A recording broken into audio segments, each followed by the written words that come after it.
This show on the road. Let's do this. All right, there. All right, we are live, ladies and gentlemen. All we need now is both YR and Paul 3. Welcome, ladies and gentlemen, to another edition of Music Maniacs with yours truly, the ever so awesome Dr. Earl, with the ever so awesome Prince Idol with me right now. Brown, Like one of my I, still on my list as a top favorite guitarist. Still on my list at number one. Thank you very much. I appreciate that, man.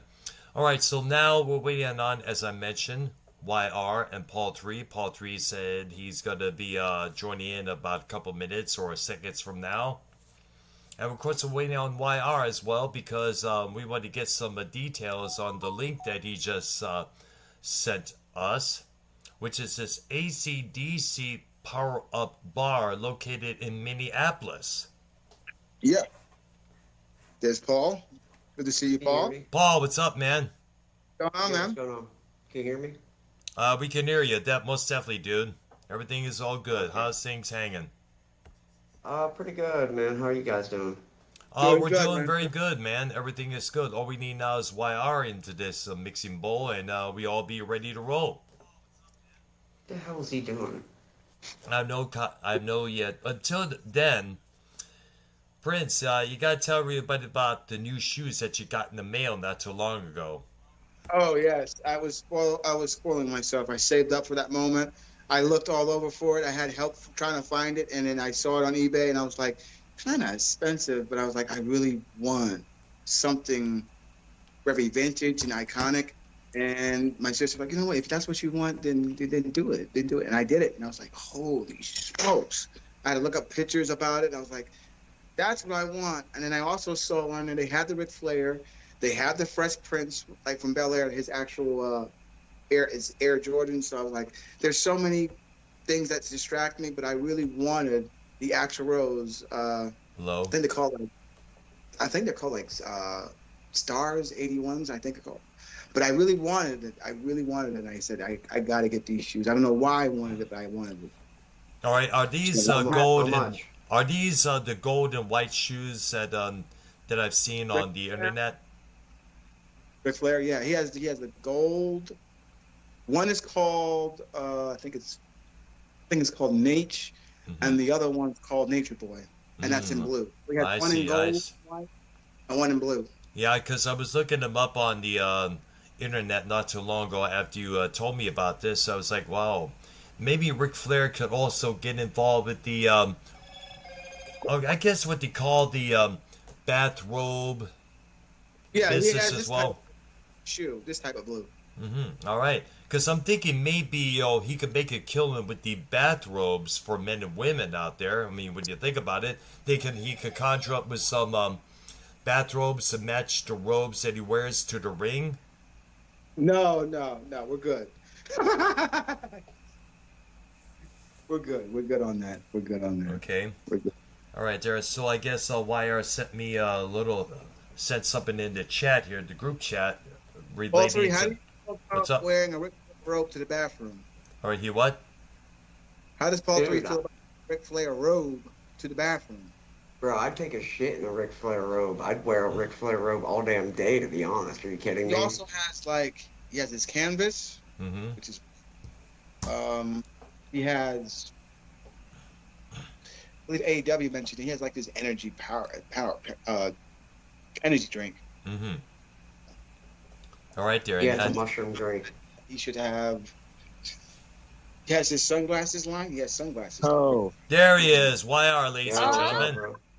What's yo, Prince. Hmm. Bro, that pop-up thing's in it's gonna be in Fort Worth. So gay. Oh, yeah, I'm looking at it right now. Fort Worth, Texas, where you live, Prince. I Who know, is but it? that's so inconvenient. That's like 45 minutes away from the fucking arena, bro. Like the Minnesota thing's like 5 minutes away from the arena. Like, bro, damn, that would have been cool to go to, but that's way out of the way. Jesus.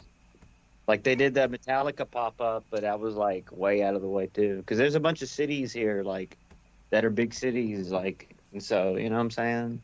It's like a metroplex, so they can have one thing at one area and still have like a shitload of people at another area. You know what I'm saying? Dang, I really wasn't gonna get the ACDC free tattoo. Did y'all see that? Yeah, I noticed that. It's like, well, what kind of tattoo would it be? Just a logo, or just a lightning bolt, or Probably, one of yeah. the Hell's Bells? It's free, and I would have probably got that, but I can't. I'm not gonna. Yeah, It's but is it a permanent tattoo or a temporarily? it's permanent. Okay, there. You gotta get Okay, you I'm gotta get forward. big Hold balls on. tattooed across your You said face. it's in Fort Worth. Let me look up the tickets now. Let me get these tickets now. Hold on. You know what's the cool thing about it is you get to do pictures holding some of the band's instruments. You know, like Prince or Paul. You could go down there and dress as Angus Young and Wait, get let a me get this picture straight. You taken said holding you guys Angus. are coming Fort Worth. Correct me if I'm wrong. Let me know Yes, now. I'm looking at it right now. Fort Worth, Texas. I haven't heard of too many more pathetic things than dressing up as Angus Young and going there and paying to hold his guitar. I would never do that. Yeah, but No, well, you know what? I actually dressed up as Angus Young back in 2016 when I was still in the Texas there for a Halloween party they had at Numbers. yeah, Halloween is a different. lot of people dress up as Angus, Paul 3. It's like a popular deal. Exactly, and plus the only problem is I didn't have a Gibson SG on me at that time, so I had to get me one of them Guitar Hero type of guitars. And this is before the guitar I got right now, which is a Strat copy, and it would kind of be awkward for Angus to walk in with a Strat. Are you Angus gonna? Hendrix. Yo, are you live right now, brother? Yes, we are. We've been live since for the past couple of minutes here. The past 2 hours. Yo, so we do have Paul 3 here, which is rare. This is nice. I'm here almost all the time. Nah, last week we didn't get. I mean, like we just started early. We kind of jumped the gun a bit, but we started earlier than usual, so that's a bit on us. But I'll be there, Earl. I'll All be right. there. Good. All Up right. on my laptop. I had to make sure it's it's located. So I'll get the tickets. I just looked it up. My family's gonna look into it. So listen, that Fort Worth thing is free. Like it's a Nice. pop up. They take over a bar. Like it can be. I don't know. It doesn't say what bar it's going to be at, but say it's Dr. Brown's Bar in Fort Worth, Texas, where they're going to rebrand it all for like 2 or 3 days, or a day, 2 or 3 days, and however long they're here. I mean, they're here for one show, but like the day before, whatever. And so they'll put ACDC, everything, go in there, blah blah blah, free tattoos, merch out the ass, fucking everything, and that's free. It's a free event for fans, but the concert at Cowboy Stadium is the thing you want to go to, Prince. And you can, I mean, like $250, $300 seats, but they're not bad at all. They're really good seats, what they got left. And there's only 30. This is a U.S. tour of 13 fucking dates. Oh, wow. Super limited. Interesting. Super limited. Very limited. And around they're going to be in Tampa area. So, I mean, like, What a waste of money.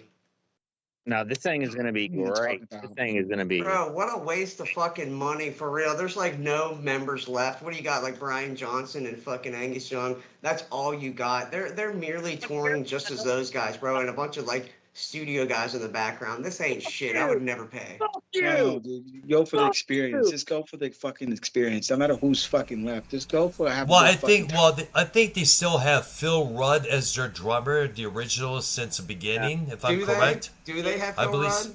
I believe No, it's so. only Angus and Brian Johnson, and then like Angus Young and Malcolm Young. Well, what about Really one? Well, I remember Cliff Williams was not involved. That shit don't matter because only people care about is Angus and Brian anyway. To be honest.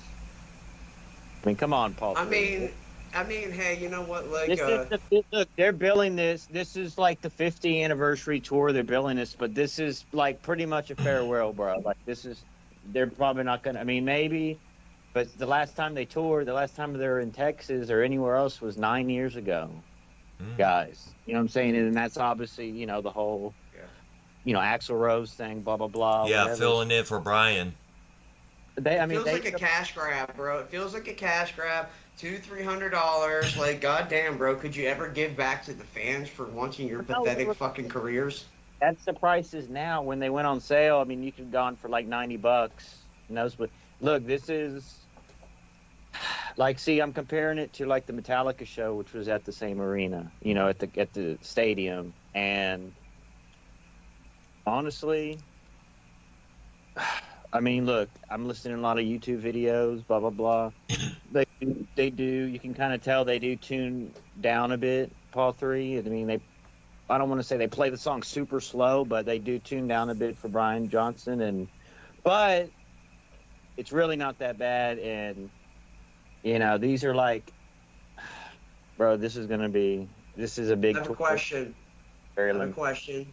Yeah. Do you hear any backing tracks? Do you hear any fake vocals? Do you see any fake sort of guitar playing or anything like that? Because there's a lot of touring acts nowadays, and even in the local scene here where I'm at, I'm not going to name any names, but there's a couple of local bands that's been using some tracks. I'll just say there was a band who had a keyboard player in the background.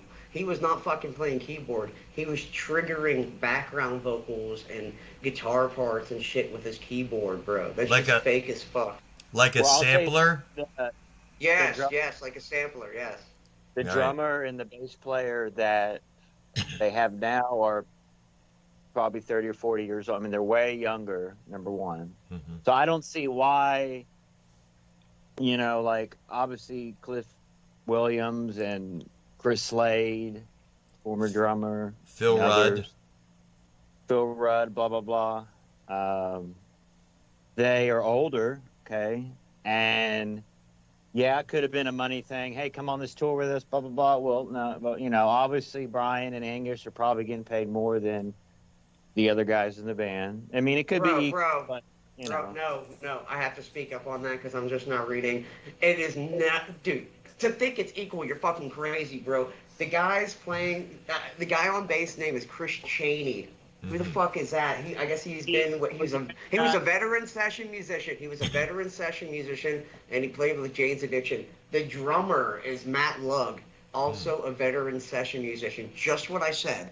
It's Brian Johnson, it's Angus Young on a big cash grab with a bunch of session guys that they pay fucking peanuts. Let's also not forget Stephen Young on rhythm guitar. Arthur, you got to understand that, and on rhythm, it is the nephew, yes, which is pretty cool. It's all in the family. You know what I'm saying? That's cool. That's cool. That's cool. Okay, I would say, and you're right, Paul. Three, you know, all old, young, do the backing tracks. I would bet to say, you know, AC/DC's never been like. I mean, it's going to be live. I think it's going to be 100% live. It is live, most definitely. See, listen, I think this one is. Well, guys, very loud. People say AC/DC plays loud, and now again, I have to shut you the fuck down, bro. No big concerts, no arena concerts are allowed anymore. It's not like the 70s when you could go see Deep Purple and fucking come away half goddamn deaf because of all the Marshall stacks. That's not the way it is anymore. There are sound regulations. There are specific decibel levels. The best place to sit... It's an indoor stadium. It's an indoor. Even worse, bro. Even fucking worse, in my opinion. It's gonna sound weak as fuck, especially if you're far back. It's gonna sound like you can't even hear it, to be honest. You're not gonna feel the bass in your chest. It's not gonna be booming. It's not gonna be huge, bro. The best place to see shows are theaters and small clubs because you can actually hear the fucking music.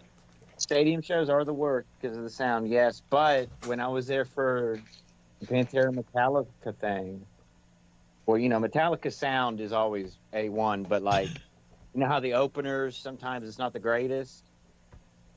I mean, it really wasn't for Pantera, but like when what's his name? Charlie Benani was doing that kick drum. Yeah. That stadium was shaking, Paul 3, when he was doing that kick drum.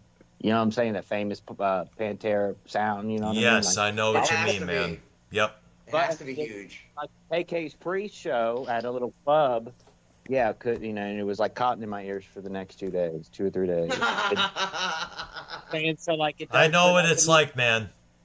But historically, though, people do say, and I looked it up, and I ran through AI Part 3. AC/DC is allowed as one of the louder, louder than most bands, and I don't know if there's going to be, obviously you have Dr. Brown, older guy, in the mix and stuff like that. And Yep. Angus Young's an older, Angus and, all these guys are way older than Brown. Yeah. But I'm saying Paul 3 does call it a cash grab, which isn't everything a cash grab? You know what I'm saying? A lot of things It are kinda when you is, think but about it. there's no new album. They're just merely going off of their name. They're riding off into the sunset. Talking about they released the album during the COVID shit and it fucked up all because That's these not a tours. new album. That's not a new album. That's 5 years ago. You gotta back me up on this, man. They just No. released the album a couple years ago. Well, Doesn't matter. Yes, They the did. one they did, the one they Doesn't put it matter. out was called Power Up, and I believe it came out in 2020 or 21, if I recall. And So when the COVID happened, they were supposed to tour during that shit, but the COVID happened and it kind of, fucked it up for a couple years. But they were supposed to tour. I mean, it's a greatest hits tour plus those songs. But look, it's like 2 hours set. It's gonna be a long. They start tonight. The first show's tonight in Minnesota, right? So we'll see the set list and everything. But like a lot of deep shit that I haven't even heard of, bro. I mean, a lot of 70s Bond shit they're gonna do. I mean, I don't say shit I never heard of, but like, they're gonna play some deep stuff. But like, I really think Paul 3's shitting all over this because he couldn't get a ticket to go. I don't think they're even coming to Pennsylvania. I don't think they're going or not. Check that. They are. Are they really? They are coming to Pittsburgh. I am not going to get a ticket. To be honest, I'll tell you the next show I'm going to go to really quick. I think it's in 5 days. I'm probably going to see Rick Wakeman in concert. He's there you he's go. keyboard player of Yes. He has a solo career. I mean, this guy is probably the greatest living prog rock keyboard player on the fucking earth right now since Keith Emerson's dead. So I know. yeah, AC, and those tickets are going to be like $53. So Sounds paying good. $300. Yeah, $300 for ACDC. That's just here. The ACDC. I mean, there's tickets in Minneapolis that are $90, and the ticket prices fluctuate for different states. So like, it might be cheaper, but this would be the one time an opportunity. Look, it's not the whole original band, but Paul 3, the importance of Angus Young and Brian Johnson in the rock, just history. Brown, Yes. when Back in Black came out, that changed the Yes, that changed their careers because they were big time stars after that. I remember I was about, I believe I was about 14 years old when that album 14. It was 1980 when that album came out. It was close to the fall of that year. It was like blew up all over the radio. Blew up. The title I mean, cut. they're gonna do, Hell Ain't a Bad Place to Be. Yep. I mean, they're going to do some deeper. I mean, obviously, Paul 3. Look, Sin have to City. say, like, AC/DC is next to Guns N' Roses, the most overplayed stuff. And you've heard these songs a million times. Yeah, right? the ones on the radios, the ones I was about to mention, Back in Black, should be all night long, Highway to Hell. All of them. I mean, this is going to be A lot of them. This might be like one of the greatest shows someone can attend. I don't know, like in a while. I mean, obviously back in the day it was a different deal, but Here's what I'm finding. Power, the most recent album they had, Power Up or whatever, was recorded in 2020. The lineup for that is great. It's Brian Johnson, it's Phil Rudd, Cliff Williams, Angus Young, and Steve Young. That lineup is fucking great. If that was the touring lineup, it would be amazing. But I did a little bit more digging. Phil Rudd is not touring with them because his partner, who he's with, has like stage 4 breast cancer. Oh. So that's commendable. I totally understand that full well, yeah. Absolutely. I think he Power Up. I think he did that Power Trip Festival though date when they first got announced. Like AC/DC did that. Remember that, Brown? Yes, I remember we were talking about that many shows before. I think Williams was on that bill, but go ahead. Maybe Paul. so there. Yes. Cliff Williams was on that show. I was speaking of Phil Rudd. Cliff Williams, Okay. I'm not really finding why Cliff Williams left the band. I'm going to assume it's probably health or touring related. The man is 75 years old, you know what I mean? It's probably hard on the guy at this point. Romantic. You talk about backing vocals, and I mean, isn't that the whole Dirty Deeds? Isn't that the whole? Isn't him doing that? No, that was Angus doing that particular voice on those backing vocals on that track. But he did do background vocals live. He was just a great presence in the band. A lot of times, it isn't so much about what you play; it's about how you look and what kind of vibe you bring. Stage presence, they call And it. Cliff So Williams Cliff definitely Williams had provided that. That's for sure. Him and Malcolm when he was still alive. And look, Big we're time. it's a stadium, bro. Most people, most of the general public. I mean, obviously, they're pretty much sold out everywhere, but most of the people are gonna be not close to the stage. I mean, yeah, they're gonna have screens, but it's like they're really gonna focus on Angus and Brian Johnson most of the time. You know what I'm saying? Sure, because Like, those are the two lead members. I mean, like Johnson is a singer, obviously, and of course, Angus, the iconic guitar player, and with the schoolboy outfit that he's been for ages.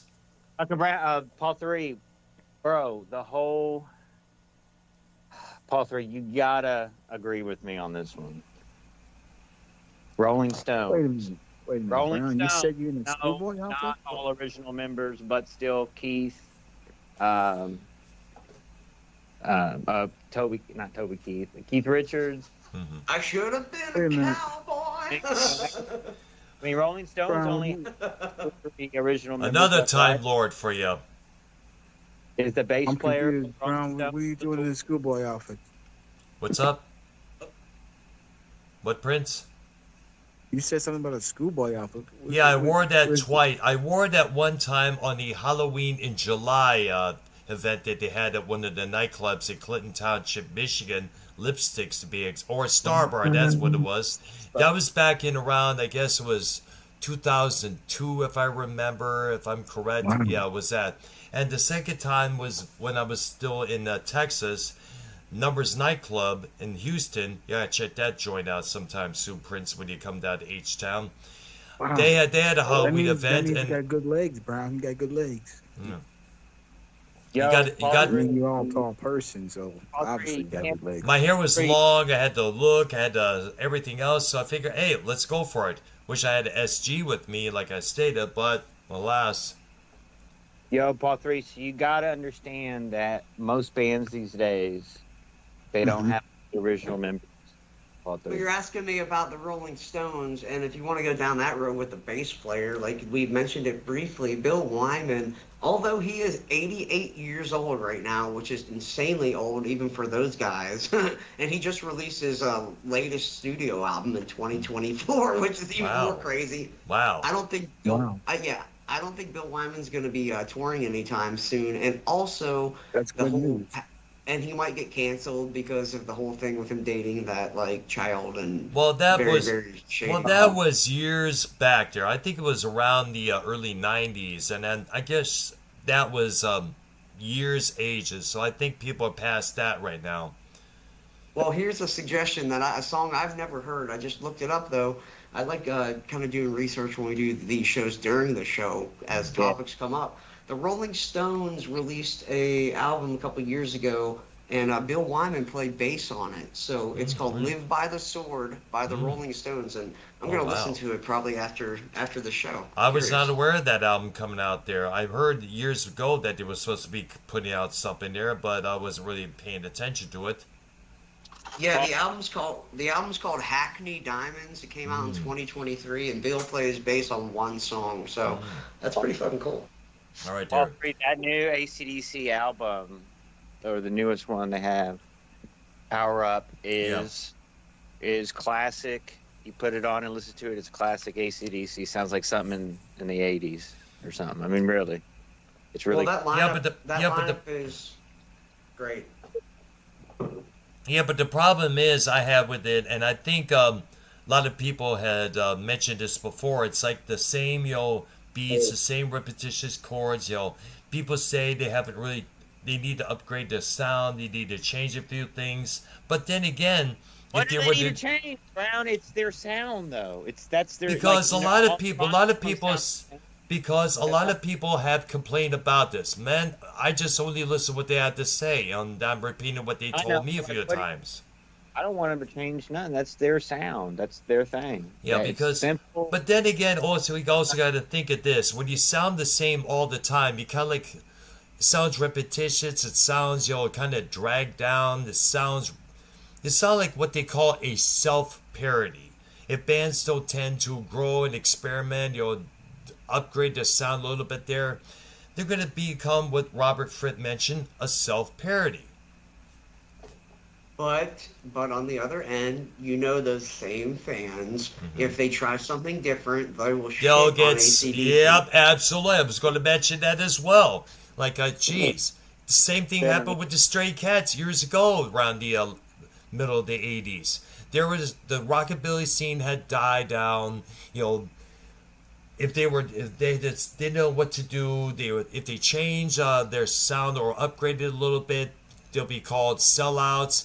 If they were to continue with the same thing that they were doing, they'd be like, oh, boring as hell. They suck. Why don't they break up? And eventually they just said, let's just break up, bottom line.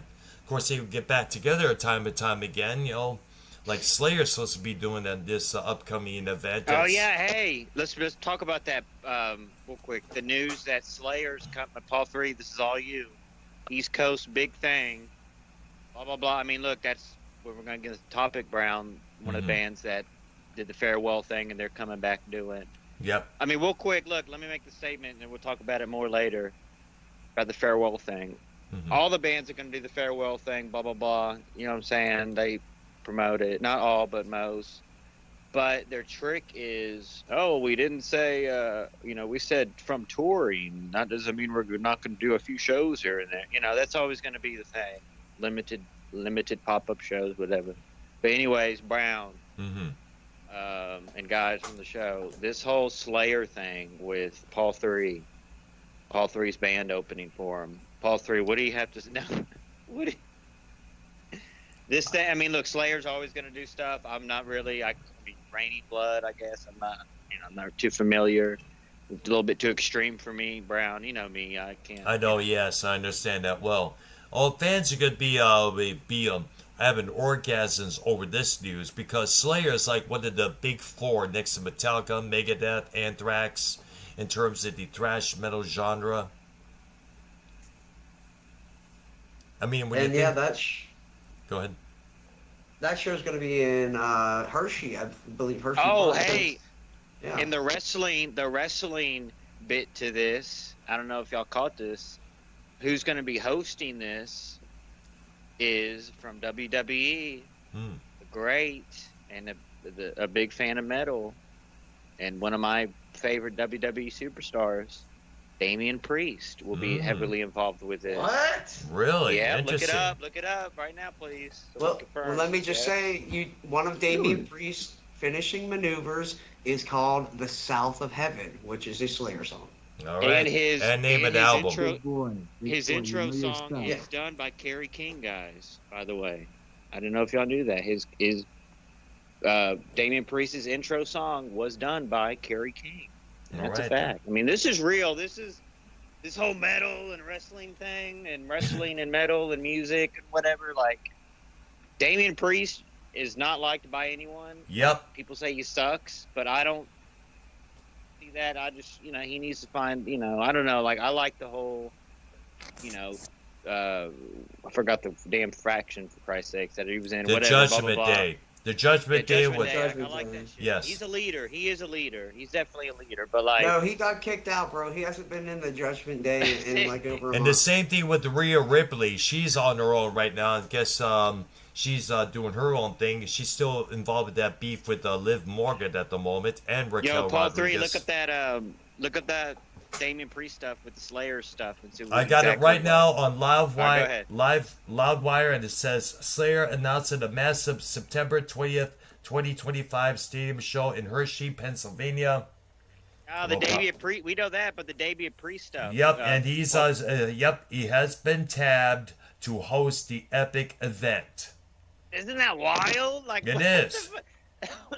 I wonder how many Slayer fans know who Damian Priest is. Number one. Well, they're gonna know now, most definitely.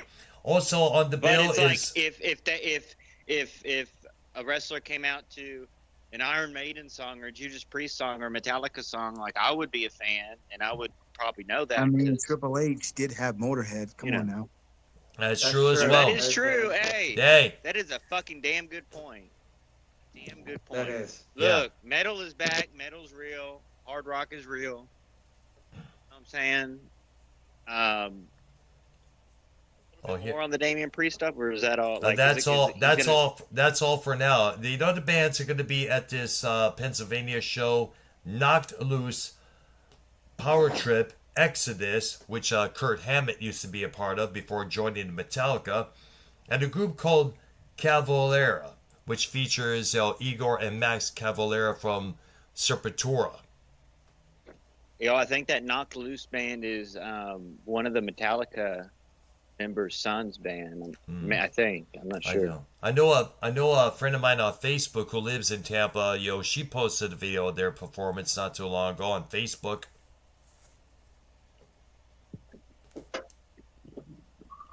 All right, Paul 3.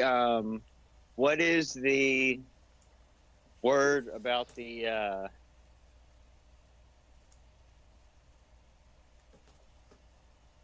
About the what? article? Which article? The Slayer article? Right now. Okay. What? Say what? Prince, I want to know how Prince is doing personally. I feel like we need to do like a check-in with everybody at the top of the show to see how we've all been doing. Prince, how you been doing, man? Talking about, What's man? been going on? What the hell are you talking about? Just because he's blind doesn't mean he doesn't have a license or a car, bro. Come on, man. What do you say? What do you mean? How am I doing? I'm doing well. I'm here. I'm excited for the show. Yeah, You for been with the, Sean? for the first guys who answered the call when I started this. You've been hanging out with Sean. You've been hanging out with Sean's View. You've been hanging out with Sean's View. You getting that clout? Bro, I just wanna. All I said, let me clear the air. All I said was, I've been trying to speak to him and try to get him back on track, trying to get the ball rolling again. So hopefully we'll get something rolling again. It's been a couple of years since we spoke to him. I just want to make an announcement here right now for everybody that I think I'll be featured on the Jake DeMarco program here soon. Jake DeMarco, shout out to him. Yeah. Really good guy. He actually wants to join us sometime. He records during this time right now with his buddy Spaz Phoenix, who you may remember from the community from years and years ago in the wrestling community. He records with him during this time. So maybe if we get a chance, we can do another day sometime and we can get Jake on here. Jake is such a great guy. He revamped his entire channel. He spent money on new equipment. I mean, he's really doing it big. So why did he check do out that? Jake DeMarco. Because, man, he was featured on the greatest wrestling show. Why is he doing his own? Did you ever get anything from him about that? Bro, Probably a breakdown between him and Joe, most likely. Bro, that's like Angus Young leaving AC/DC or something. If he wants to tell that story, he can tell it here or he can tell it on his own channel. I'm not going to be the one to tell him. No, I would never. I would never put that on Jake DeMarco Live, but I would ask you. Jake's a great guy. I'm just going to say that. Jake is a good person. Seems pretty cool, man. Most definitely. We got to definitely have him on the show. He needs to go back to Cronin, though. He needs to make things right for monetize his 500, bro. Please. He plays guitar as well, so we can we can all play guitar. Yeah, he's a really good guy. All right, a five-way guitar jam. That's what we need. Still looking forward to doing that soon. I can set it up. I can set it up. I just need an alternative day, kind of when Dr. Earl is free. If you're ever free on like a Monday night, the only days I have off are Wednesdays and Thursdays. I work every other day. Can do late. Can we do like 10:30, 11 at night? What about 9 p.m.? Would that sound good? Or 9? I will ask him, and then I will get back to you guys, because I definitely want to have him on here. I think it would be cool just to have Jake on the show. Absolutely. Does Jake know that I'm part of the show? That YR is a part? Does he know? Let me just say, YR, he's spoken very highly of you. I've spoken highly of you. What? We're all cool. We're all cool. Everybody's cool, man. You have nothing to worry about. Yes. And look, I would never bring up some Cronin shit on the show with him, but I would ask Paul 3 to, not pre-screen questions, but see what he's wanting to, obviously if he's just here for music, then we stick to that, but that wouldn't be bad to have, because I could bring because I've always, and it's me, and it's no other show, and people know this. If we can get DeMarco on, I can get Cronin on, and we can have them patch things up. But it have to be through our show, through Brown, through our stuff. I don't know about that. All that. We're not going to go down that route. We're just No, I gonna have know, Jake but here maybe for one music. day. But maybe one day. I don't know, One day. maybe one day, but we're just gonna have Jake here for music, and man, we're Yes. starting this community here that we have now. I believe is gonna be potentially be one of the strongest we've had, because you know why? Because we're all friends here. We're all respect each other here. We don't fucking backstab anybody here like all the other previous hosts have done in the past. So let's keep it a cool, fucking, awesome, fun community. I and take a not bullet ruin for it. Alright. Joe Cronin, and I take a bullet for everyone on this program. Would you take a bullet for Dave Rose? He's in the chat right now. Shout out to you, Dave. Rose is a part of this program. Yeah, yes. Dave, I you want would- to join in? Feel free to, Dad. Excuse me, rephrase that. Feel Jesus free Christ. to. My bad. So that happens a couple times there. My bad. Brown, you got that. You got that phlegm. You gotta. You know what I'm saying? You be No, I doing bet. that. All right, there. You be doing that. Okay, Dave, if you wish We're all to join the swallowing pro- his tongue.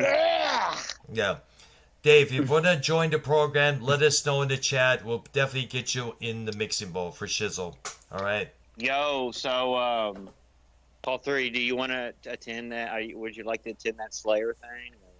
No, you know, maybe at one point in my life, maybe 20 years ago, I kind of would have been interested, but no, I don't want to be around that, dude. The crowd going to Slayer are usually insane asylum fucking candidates, so I don't want to be Yeah. around any of those people at all. A bunch of like douchebags and shit. Like, Yeah, really? they're drunk. A lot of them are either drunk or they're like crazy straight edge, and they want to go there to fight people in the pit, and I don't want to be a part of that. What?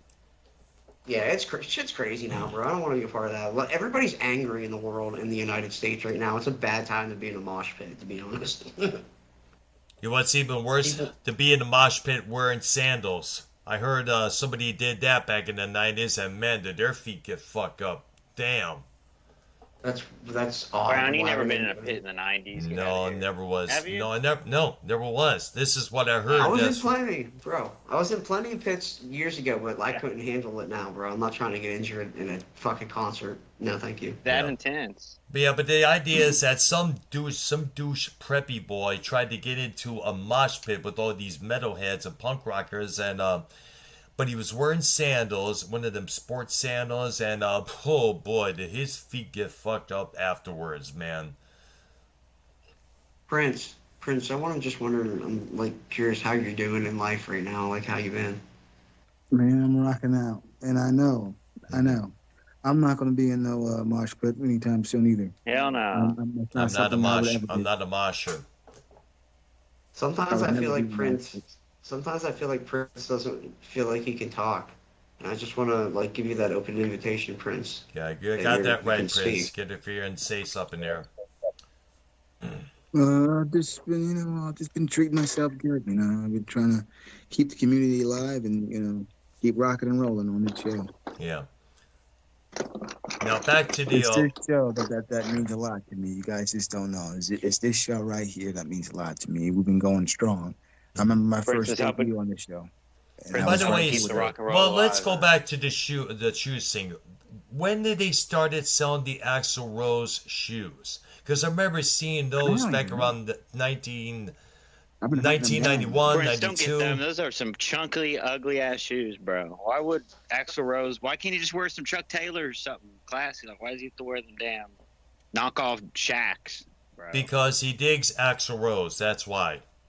No, I'm talking about those the shoes itself. Those are ugly. They're like, did you see those? I saw him. Yes, Prince showed the image in the, What the Skype hell, chat here. bro? Why is he wearing that?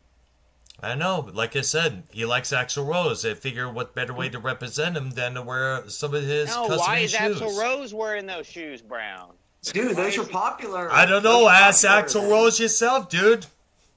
Those were the fucking thing to wear back in the day, bro. And I feel like Yeah, Prince man. is like one of the few people that can pull those off right now, bro. Are you kidding me? For real. Yeah. Got a million Princess- different shoes. Hell, there's a See, lot of Prince- help. Paul, he That's doesn't- another he doesn't thing that's going to be understand big. fashion. He doesn't understand fashion. He doesn't understand fashion. Bro, Prince has that rock star look and like outfits, but he doesn't have any talent to back it up. Rockstar lifestyle might not make it. dude. You know what I'm saying? Sounds like a challenge right He doesn't there. have the talent, bro. His Get fucking it. cousin is is is beefing with Booker T right now, for Christ's sakes, and making AEW and making his run all about race. Which, by the way, Prince, I don't like that. Your cousin doing all that shit. Oh, the whole shit with him and Booker T. Yeah, I know. Yeah, like making. Yeah, I'm the first black man to take a shit in this arena. Like, get the fuck out of here, dude. Well, You know what? well, I'm glad you mentioned that because on Facebook I saw. He would have a job.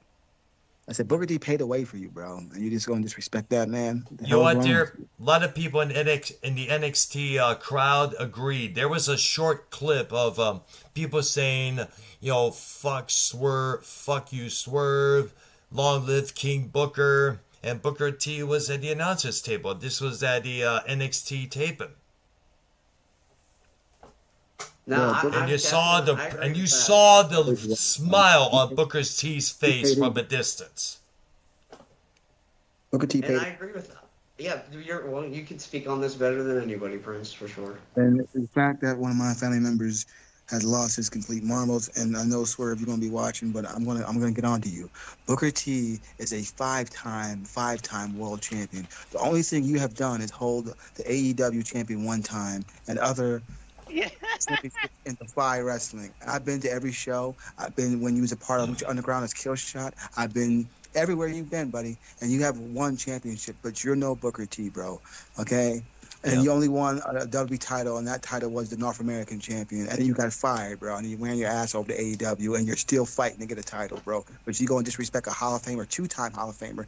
That is Booker T, bro. What is wrong But with you, hold on. Maybe that's a work. Consider this, Prince.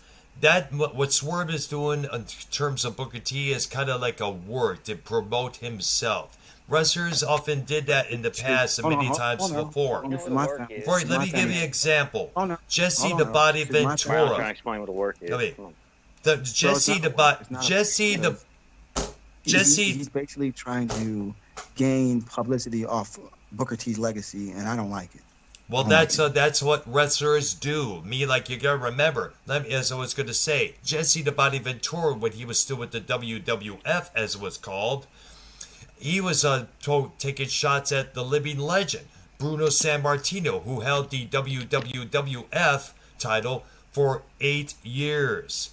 And he said he made these claims that when he heard that Jesse the Body was coming for him, Bruno Sammartino made the choice to retire. He's a living cream puff as far as I'm concerned. You know, sometimes that could be a work.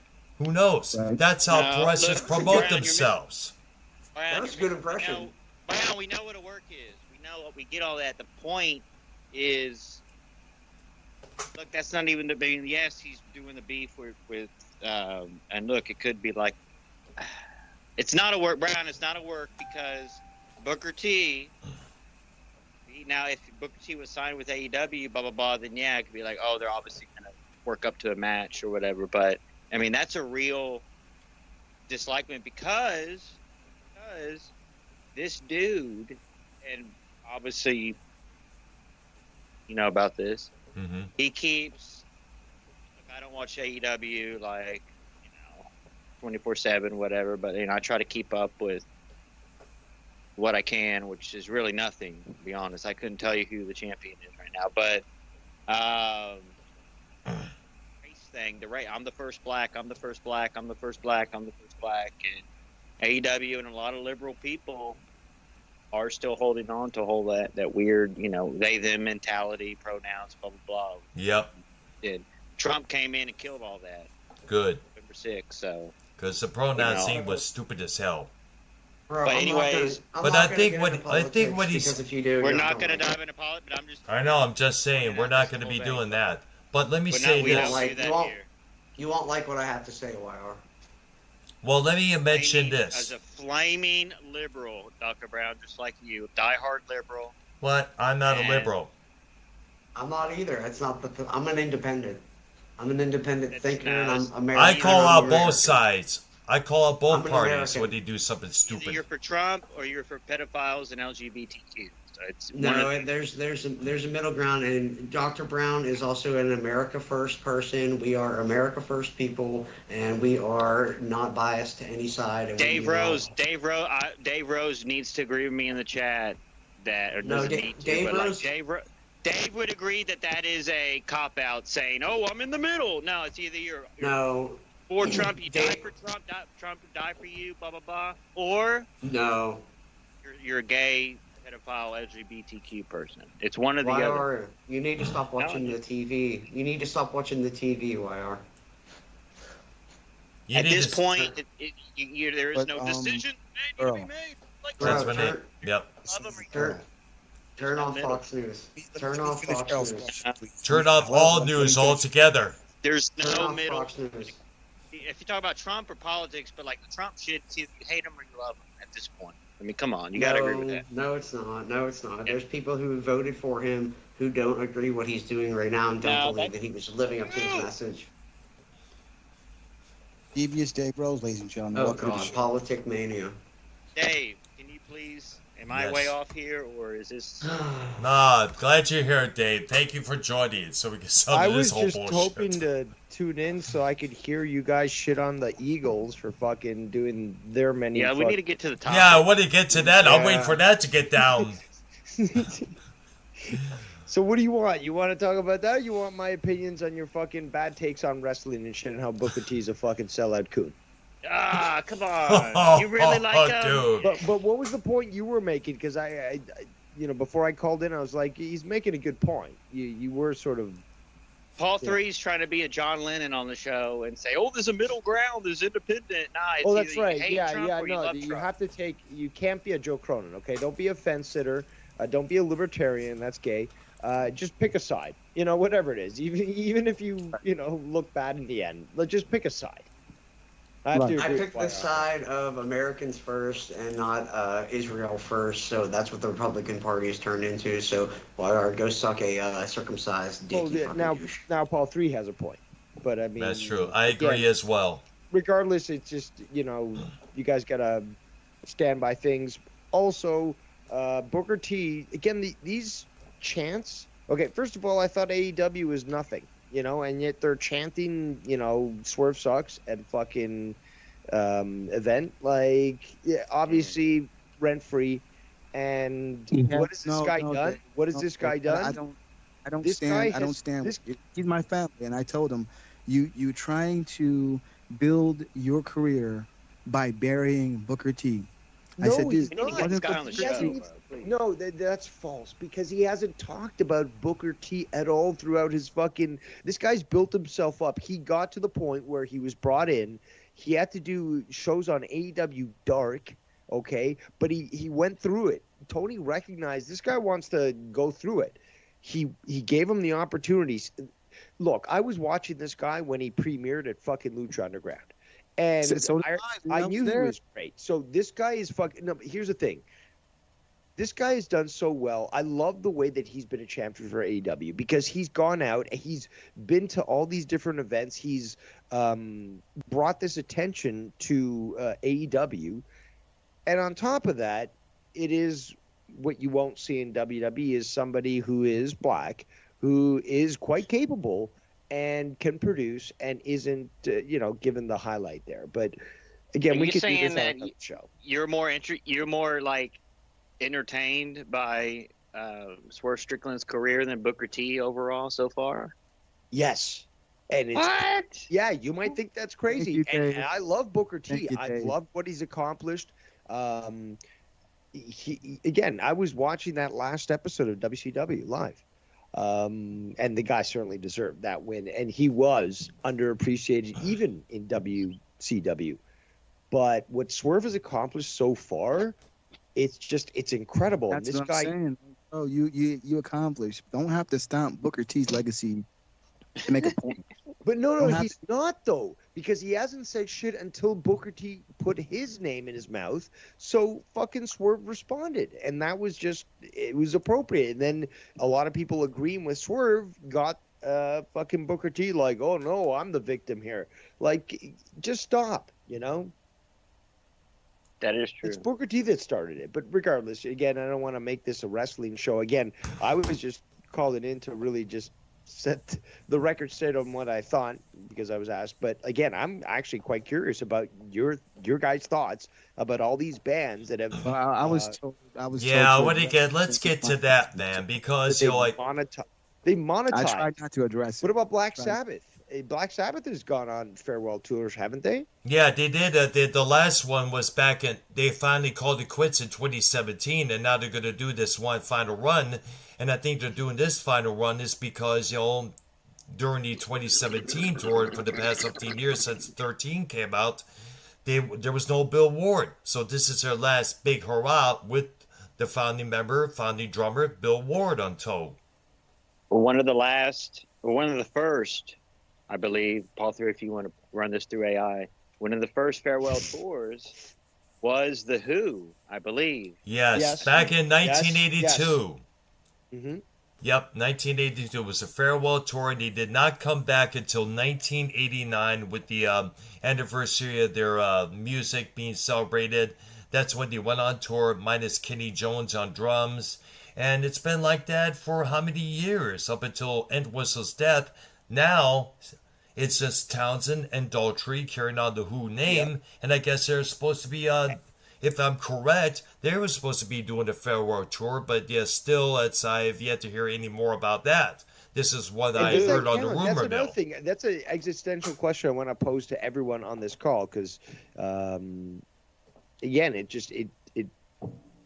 interests me is if most of the band members, the previous band members, have either died or just stopped, playing, and it ends up with two, for example, like Dr. Earl said, or just one person, is that the same band? Does it have the same weight? Are you as interested in it? Do you consider it the same? Like, what do you guys think about that existential question? All right, let me go first. Let me open the table. So, I think, Dave, it's a band by band basis. So, like, Kiss. A lot of people when they had their reunion tour in the mid '90s, the whole famous the whole Detroit Tiger Stadium thing. Yep, opening gig from their reunion tour with Chris, Fraley, Stanley, and Gene. And Simmons, so that's the original band, blah, blah, blah. But there's a lot of people from that fan base that, in the 2000s, they, I don't know, that maybe 99, I don't know the exact year when Ace and Peter left, but then they brought in these two replacements that used their same paint. So a lot of people stopped going to Kiss shows the past 20 years. Yeah, because of that. So it is a band by band. I mean, but you look at AC/DC, people want to see Angus and Brian Johnson. Like, obviously there's others that's cool, but like, it's a band by band basis. You look at, a band like Slipknot, you look at a band like Blue Man Group. I mean, who do you really know if they're really, it could be one night, it could be subbed out for someone else and he could be wearing the mask. If they're wearing masks, you don't really know. So does that really matter? A lot of the bands, take much, and I know it takes talent. I'm not talking about that, but like, it doesn't take much to have 4 or 5 other humans recreate the sound from a song and sound. I mean, that's why the tribute thing is big and whatever. But like, so it doesn't take much to have that sound what you want. Sound good live, whatever, the song sound good. I think it just, singer is an important part, like original singer, is probably the most important thing, and they still have the voice, they still sound good. I mean, I'm all in. Hold on, but there's a lot of bands that have actually moved on from the original singer, and either they've maintained relevance or they've actually seen an increase in, popularity. Although there's some that are just fucking. Yep, that's true. Well, like the Skid Row, the Skid Row thing pisses me off. Like, they're, what I'm saying? Jive. The whole Skid Row thing, it's like they use the name Skid Row, but like the singers, it's in and out when they could use. I know how many. Yeah, exactly. We did a thing about that many episodes ago. How many singers they had since Sebastian Bach was let go the way he was. But back to Dave's point. Okay, but what about Van really Halen? All about even? It's It's all Yeah, about they money. definitely made it bigger after Roth left, no doubt about that. I mean, he had massive commercial success, and Roth ended up eating his own words. Well, But Dave, they the fired brand. Sebastian Bach for the most stupidest reason. All he said to the band was, "We are not bigger than Kiss," and he was right. He was paying respect to a band that he grew up, liking. He told the band, "Don't ever think Skid Row is bigger than Kiss." Skid Row called the band Kiss and said, "No, we're not opening up for you because we're too big." That's a fucking lie. Kiss would always be a better band. Like, what the fuck? If It was Skid Kiss Row, way before well, if Skid Row. Skid Row, The let fuck? me dispute that one. Whoever made that claim, if Skid Row was way bigger than Kiss, then the last record they would have put it out before the Kiss reunion tour would have been all over the charts and all over the radio. Thank you. Exactly. fuck? Subhuman Racing came out in So you want to '95. bash? They want to bash Sebastian for standing up saying we are not bigger than Kiss. The fuck you guys are on? Exactly. Let's not forget, Kiss helped influence Sebastian Bach big Thank time. you. The hell? Getting way off, getting way I off don't point, think guys. Sebastian Look, Bach back to going Dave. Back to Dave's question. Fuck them. Dave, it comes to the logos as well, like the band. No, see, that's Comes into question. a little going. That's going a little too far, and this actually relates, to be quite honest, to a paradox called Theseus paradox, or the ship of Theseus, which is basically if you replace every single board and mast and anything in a boat, in a ship, is it the same ship? If you Not replace really. every single part, and you could imagine that to a car maybe, but like if you replace every single part, is it still the same band? So yes, because that Chevrolet or whatever, that brand of car that you're loyal to, you're gonna go to and spend your money on no matter what. So all the diehards. bands that you see, YR, the tribute bands, not cover bands, because that's not the proper method to describe them. They're tribute. Are they actually? Again, if it doesn't matter who's in it, are they not the actual band that you're gonna go see? Like, are they not fucking Metallica for real, or Pink Floyd, or fucking Leonard Skinner? Or Dokken. It's an But experience. again, you just said it doesn't matter what the parts are of that machine. It's all on timing. It's all timing. You know what I mean? Because you can take a band like Journey in their later years. Steve Perry, man, he had lost his fucking voice. In my opinion, I think that's why he really didn't want to tour anymore. So they had to go out and get another guy. They had no other option. Van Halen, I think, was a little bit different because all lead singers that aren't trained are usually fucking egotistical assholes. They usually are. They're hard to deal with. That's why there's a lot of bands that change lead singers too. It's not just because the guy loses their voice. It's because they're just hard to deal with as people. So they go out and get, trained people who know how the business works, who don't fucking complain, and who can go night after night and sing those songs. So it's With really, no problem. it depends. It depends if it's like, what saga or what era of music rather are we talking about? Are we talking early 60s and 70s when bands were changing lineups, like King Crimson, when they would change lineups all the time and their sound would fluctuate? Or are we talking when Journey just adds a new lead singer and plays the same old hits? It's really timing comes down to it. That Well, it comes down determines to if you go to fucking concerts or not. If you go to concerts, it matters. If you don't go to concerts, it doesn't really matter. Yeah, but hold on. Let's go back to what Paul was. I'm trying to understand the timing aspect. What do you mean by timing? So, Like years. if you look at like the 70s, for instance, like all We got Dave maybe Rose, the Music Maniacs. Sorry. Wow, dude.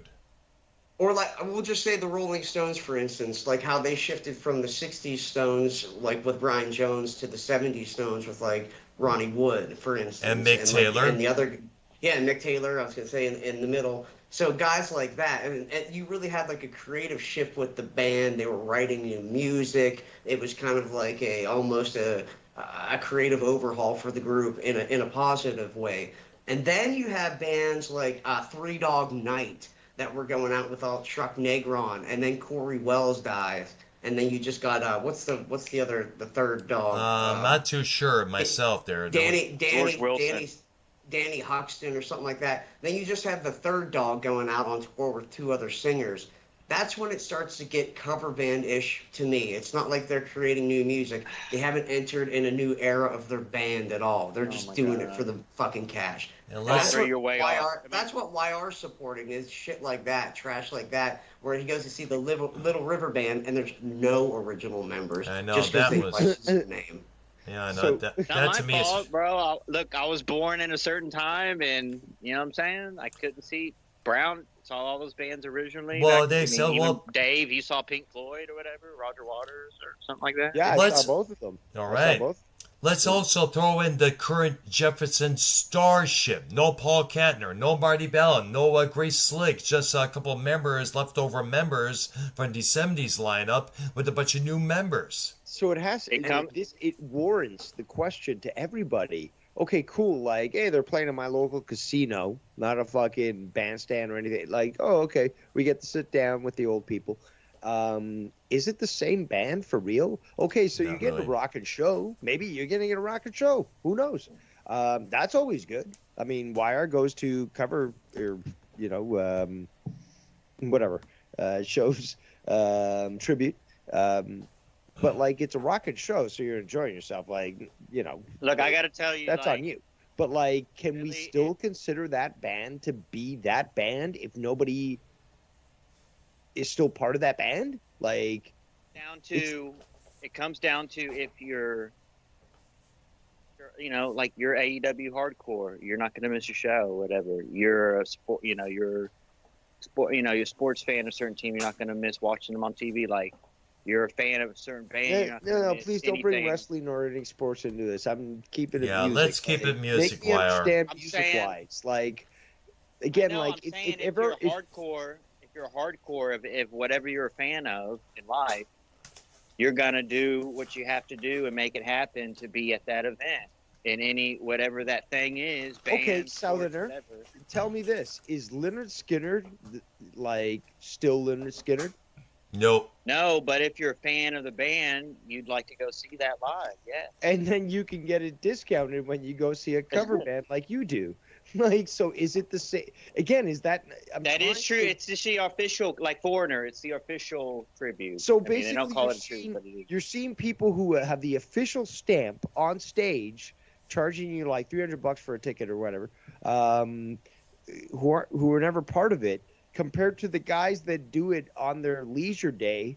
They put on a great show and they charge a tenth of that, and you're still rocking out and still enjoying it. And in fact, they sound better. So It's like if True. and I'm keeping it music, but for an example only. That's like if Joe Cronin from YouTube, but licensed out the name, monetize this to us, and Dave Rose was the host. We owned Monetize This, but Joe has nothing to do with it because he sold it like Kiss do it, like selling off their IPs, selling off their it's not the catalog. same. No, it's like a cleaning product, bro. You No, can you buy get the name point. brand. The point I'm trying to No, make. no, you're it's getting- like no, a Please product. let me finish my point. Please. No, This is you're important. getting a better show at your fucking tribute band shows I know, than but you the would point with I'm the real making, band. the point I'm making, y'all are all not getting the point I'm No, making. your If- point if you're a sucks. hard, hello, Your point down. Your point, So- if you're a fan, YR, if slow you're a down, fan of dude. if you're a fan of the band, hardcore fan, you're gonna be there no matter what.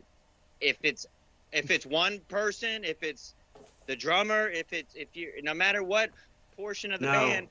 Foreigner, there's wrong. hardcore fans of the band Foreigner. There are You're no original wrong. members, but the fans still go and they still sell out arenas. No, if you're a real fan, arguably you'll probably know more about it and be less likely to go because you'll be disgusted. That's after actually bullshit! Able to know. It's That's more of the bullshit! casual people. It's more of the casual people, the It is. husband and wife, and they want to go out, have a good time, have a couple drinks. You know what I mean? A couple weirdos like you film entire concerts You're and then upload them to YouTube. Wait a minute, Hey, you're yeah, saying that's there's about more enjoyment, but there's more casuals that show up than hardcores at a concert? Most I likely think a lot of nowadays, them- well, yes. actually, at a casino, for example, I would say yeah. Or a nightclub or a And- small theater. It's not There the might same as it be- used to be. And it depends on the band, bro. A lot of these bands aren't that casual. Like How about the Sepultura. band That Kansas? Sepultura sucks. How or about the that band no, Kansas, for that instance, makes bro? Kansas has the original drummer. Actually, I think Phil Ehart had a stroke, and I don't even know if he's playing with them now. But they have the rhythm guitar player. That's about all they have right now for Kansas. They don't have Steve Walsh on vocals. The original bass player, Dave Hope, is nowhere to be seen. So, but they still go out as Kansas, and people pay decent money to see them. I would call that a tribute act. well, To be honest. Yeah, that's true. Doctor. I mean, Dave. Dr. I would Earl. say this. And from why me will being pay someone- a tenth of that and still say like it was a great show? Yeah, and Being- probably for better than me the fucking being- one that would charge you, 10 times the amount. Why? I'll bet you. The I'll bet official band. Me when being it's a concert goer right now, I would say personally, like for a rhythm guitar player or piano player of a band, or I probably wouldn't be too interested in that. Like if Rob Halford dies tomorrow and Judas Priest still tours with a replacement, and like the only original member is Ian Hill, the bass player, I probably wouldn't be interested in going to see that. To be honest with you. Okay, it has to so star let's- members. let's break this down, Wire. Then okay, so Sid Barrett is gone from Pink Floyd. Is it still Pink Floyd? Has it become Pink Floyd yet? That was a Okay, different so era. That was fucking- 1960 then fucking fucking- 9. What's that? That It was a it's- different era, bro. The music business was in a different place at that time, man. Yes, like, and plus- yeah, I'm trying to make it was Wire still the same Pink understand. Floyd. And plus, He you doesn't also get got it, to. bro. But Shit's plus, you. corporate now. It's like the Republican Party, bro. It's all corporate. It's fucking But I'm trying to make overran with a bunch of Wire bullshit. understand. Well, let the me add to whole this. content of the body, and when you dissect it and nothing's left, it no longer is what is what it was defined as. Dave, music lives forever in one shape or form. Whether it's Well, tribute let me band, say whether it's, this so on the regarding the one Pink of those Floyd. things. No, I'm not done with my statement. It's one of those things. Music, it will live forever, and whether it's a tribute form, whether it's the whole hologram form, guys. That wasn't whether the it's a- question. Let Earl talk. Yeah, so documentary. going back Earl, to go the ahead. Go ahead. going back to the Pink Floyd thing there. Yeah, Sid Barrett co-founded Pink Floyd, but also he co-founded them with Roger Waters, Richard Wright, and Nick Mason. So when Sid Barrett was let go for the group, and he was let go because he couldn't deal with his mental illness and drug use anymore, and brought in David Gilmour to make the save, it was 3/4 of the band. However, yeah, but had they become but here's the question: that era Pink Floyd, was it the era that defined Pink Floyd? no, Because it I was don't think it was. no, it was the And- 70s Pink Floyd. After Dark Side of the Moon came out, that's when they became Pink Floyd. Bingo. Exactly. So it was identified, and then that was their staple and thing understood. But then what happens in the 80s after the final cut? Well, the final cut, you got Roger Waters departing and taking the band to court to prevent them from using the name. But Correct. Pink Floyd won that suit. Roger Waters ended up okay. the jackass. So David Gilmour led Pink Floyd. Yep, Is that not Pink Floyd? it so is. what? But that's the thing, though, is Pink Floyd has always shown themselves as been an evolution of prog rock, and it's to be able to witness that, the difference and experience, just listening through the albums as things progress, I think has just been lovely, despite the fact that some of these guys have some political takes that I don't agree with. Yep. But regardless, is that how do you define Pink Floyd? Is it the singer? Because for the most part, the rest of the band stuck together. Is it the content? Is it the style? Again, like we're getting to the point where it's like if you remove one aspect, the Theseus paradox, if you remove one aspect, does that change the ship? So that's what I'm wondering about you guys. These sort of points here is like with Pink Floyd specifically. What do you guys think about how I just made those statements? It Well- all depends when you make the shift. It all depends when you make the shift. And that's what it is. Do they make the shift when there's 1 or 2 albums in? Do they make the shift when they have a whole catalog behind them and they're just trying to, bank on their fucking back past and all that and just play their hits? It all depends. Do you know at a time that David Gilmour and Sid Barrett were on the same album, Saucer Full of Secrets. So it's Yes. not like it was, Sid Barrett and then David Gilmour. There was a little bit of overlap there and kind of creative evolution that had to happen in order for David Gilmour to kind of become almost the co-face of Pink Floyd with Roger Waters. So, I mean, it's not as simple as just saying if we remove one member here and there, There's a lot that goes into this about, like I said, are they one album in? Is it an early part of the band? Like the Moody Blues, the first original Moody Blues was nothing like what we got later on with it, Days of Future Past and all that. We had Denny Lane from Wings, if you know him from Wings, Paul. Yes, McCartney I and Wings. remember. He was the original member of the Moody's. He was the one who wrote and sang the song "Go Now," which became a big Go hit Now. for them. Yes. Their first hit, yes, absolutely. Great call there. Great song. And then you had the Moody Blues shift to what everybody knows them today, Nights in White Satin Moody Blues. Yep. So, like I said, it all depends when it's happening, in my opinion. Like, when you have a whole band that's just been used and abused for 30, 40 years, and then you have all the old guys sitting at home and young guys touring for them, that's when it's shitty. When it's a young group and they're trying things and evolving with other people, that's when I think it's still the band in a sense, and it's not just a amalgamation of bullshit. Guys, that'd be like, okay, so to simple man's terms, the general public, his band announces, hey, tonight we're doing Pink Floyd, Dark Side of the Moon, the full album. We're going to cover that whole album. In my mind,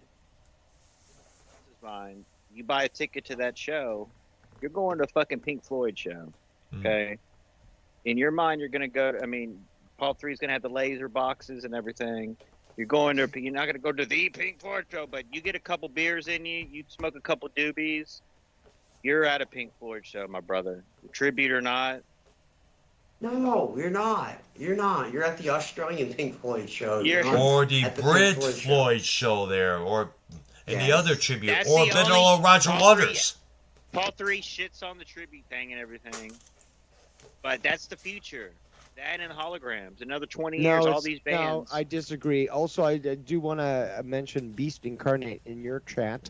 Yes. Earl, who says Animals is the best Floyd album with Dogs is their best song. I will slightly disagree.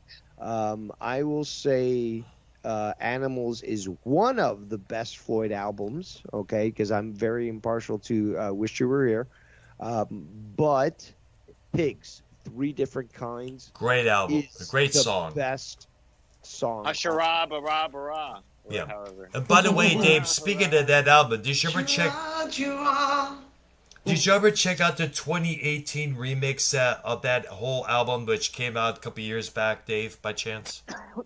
Which album by who? Animals. It was a remix back in 2018. It was delayed for a remix. No. Yes, it was. Yeah, it's Was it by Pink Floyd or Pink somebody Floyd? Else? It was remixed by somebody else. I think it may have been James. Yeah, it came out a couple years back on the Pink Floyd's record label, their own little record label, before they sold everything to Sony. And I listened to it, and the remix version of Pigs, Three Different Ones, is pretty damn good, especially what they did with Roger Waters' face. Definitely there, yes. Yeah, but you have to know the tidbit about that album is David Gilmour played bass on most of that album, not Roger Waters. I did not know that. That's pretty sir. Yes, David Gilmour did Gilmour did the fretless bass on the wall track "Hey You." Oh, but the guitar on that album is just so good. And that just goes to show what a genius David Gilmour was, because people love the bass on that album as well. And it's David Gilmour, bro. Pink Floyd, guys. Absolutely. So there's a bunch of farewell tours over the years. Get back to the subject. Yeah, so we got to talk about that. Overall, Dave, to close your question. Yes. Like an hour on this question. But it's a great question. From personally me, like Paul 3 was saying, bands like Kansas, where it's an obscure, I want to see the big players. I want to see the stars. I want to see the big names. I don't care to spend money on, and it really depends too, because I've seen, guitar players of bands like George Lynch, he's famous for being the guitar player, not the singer. So all the rest of the band are young guys, and you're going to see Lynch play guitar. So like, it depends on who you're a fan of, what you're wanting to see.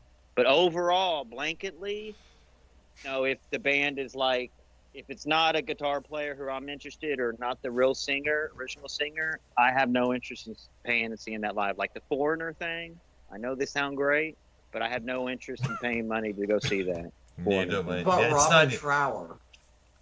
How about Robin Trower? Through the years, Robin Trower is a guitar player. Bridge of Sighs, Victims of the Fury, one of my favorite guitar players ever. In City Dreams.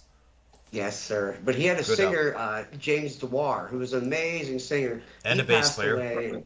And bass player, yes, sir. Mm-hmm. And he passed away, though, and Robin Trower's been touring since, and he has another singer. Well, he's had a couple of different singers. Davey Pattison, who is a prog guy, I think in Gamma. I want to say Yes, he's in if you're a Gamma. fan of the band like you're all into that, of course. But would you? get What what I'm about saying? that? It's if Would you see that if it's just the guitar player, but it's kind of centered around him, but he has a completely different Yeah, band like around I did, him? like the George Lynch thing, and a couple, obviously there's a couple solo. Well, songs. that was Seeing the how. Piercy thing, seeing the Piercy thing or whatever, like the singer thing. For me, the big thing is the singer. Seeing that singer from 30 years ago, 40 years ago, sounding great now, like that blows my mind. The singer thing, but the guitar thing is a bonus. It's cool, and it really is a personal thing for you. What bands, what groups, what songs, do you love and you want to see live? Like, it's a personal thing. You know what I'm saying? Like, what wrestlers do you like the best? What do you not want to see? What do you do want to see? What do you want to pay for?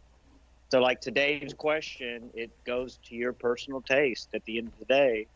And it's really a lot of answers to that question, because we heard a lot of answers. Like, and it's for me, what members are there?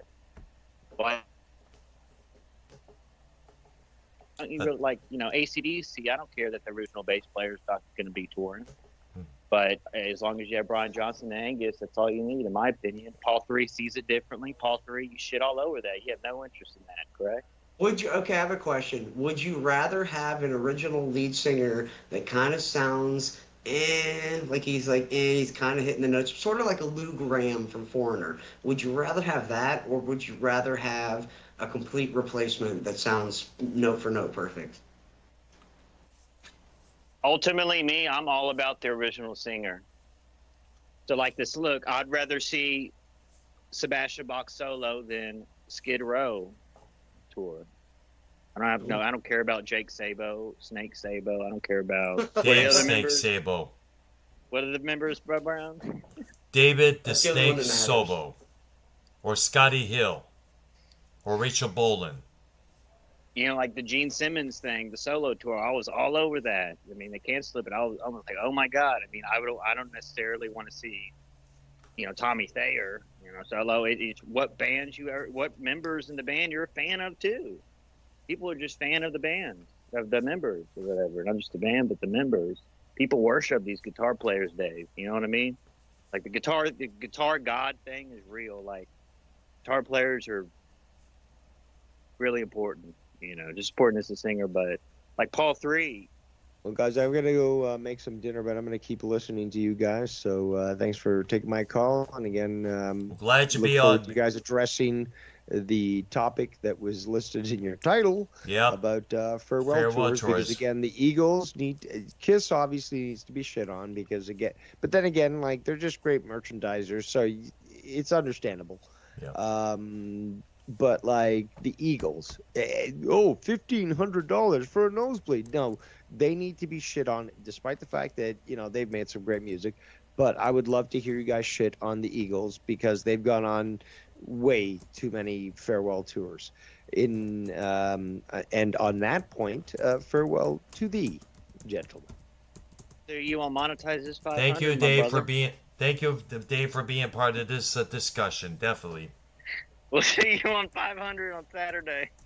I know. Yo, it ultimately has to do with what the fans, how much are they willing, not just to pay, but like who's willing to buy the tickets when Kiss, obviously through the years, the prices went down, because they toured like a lot.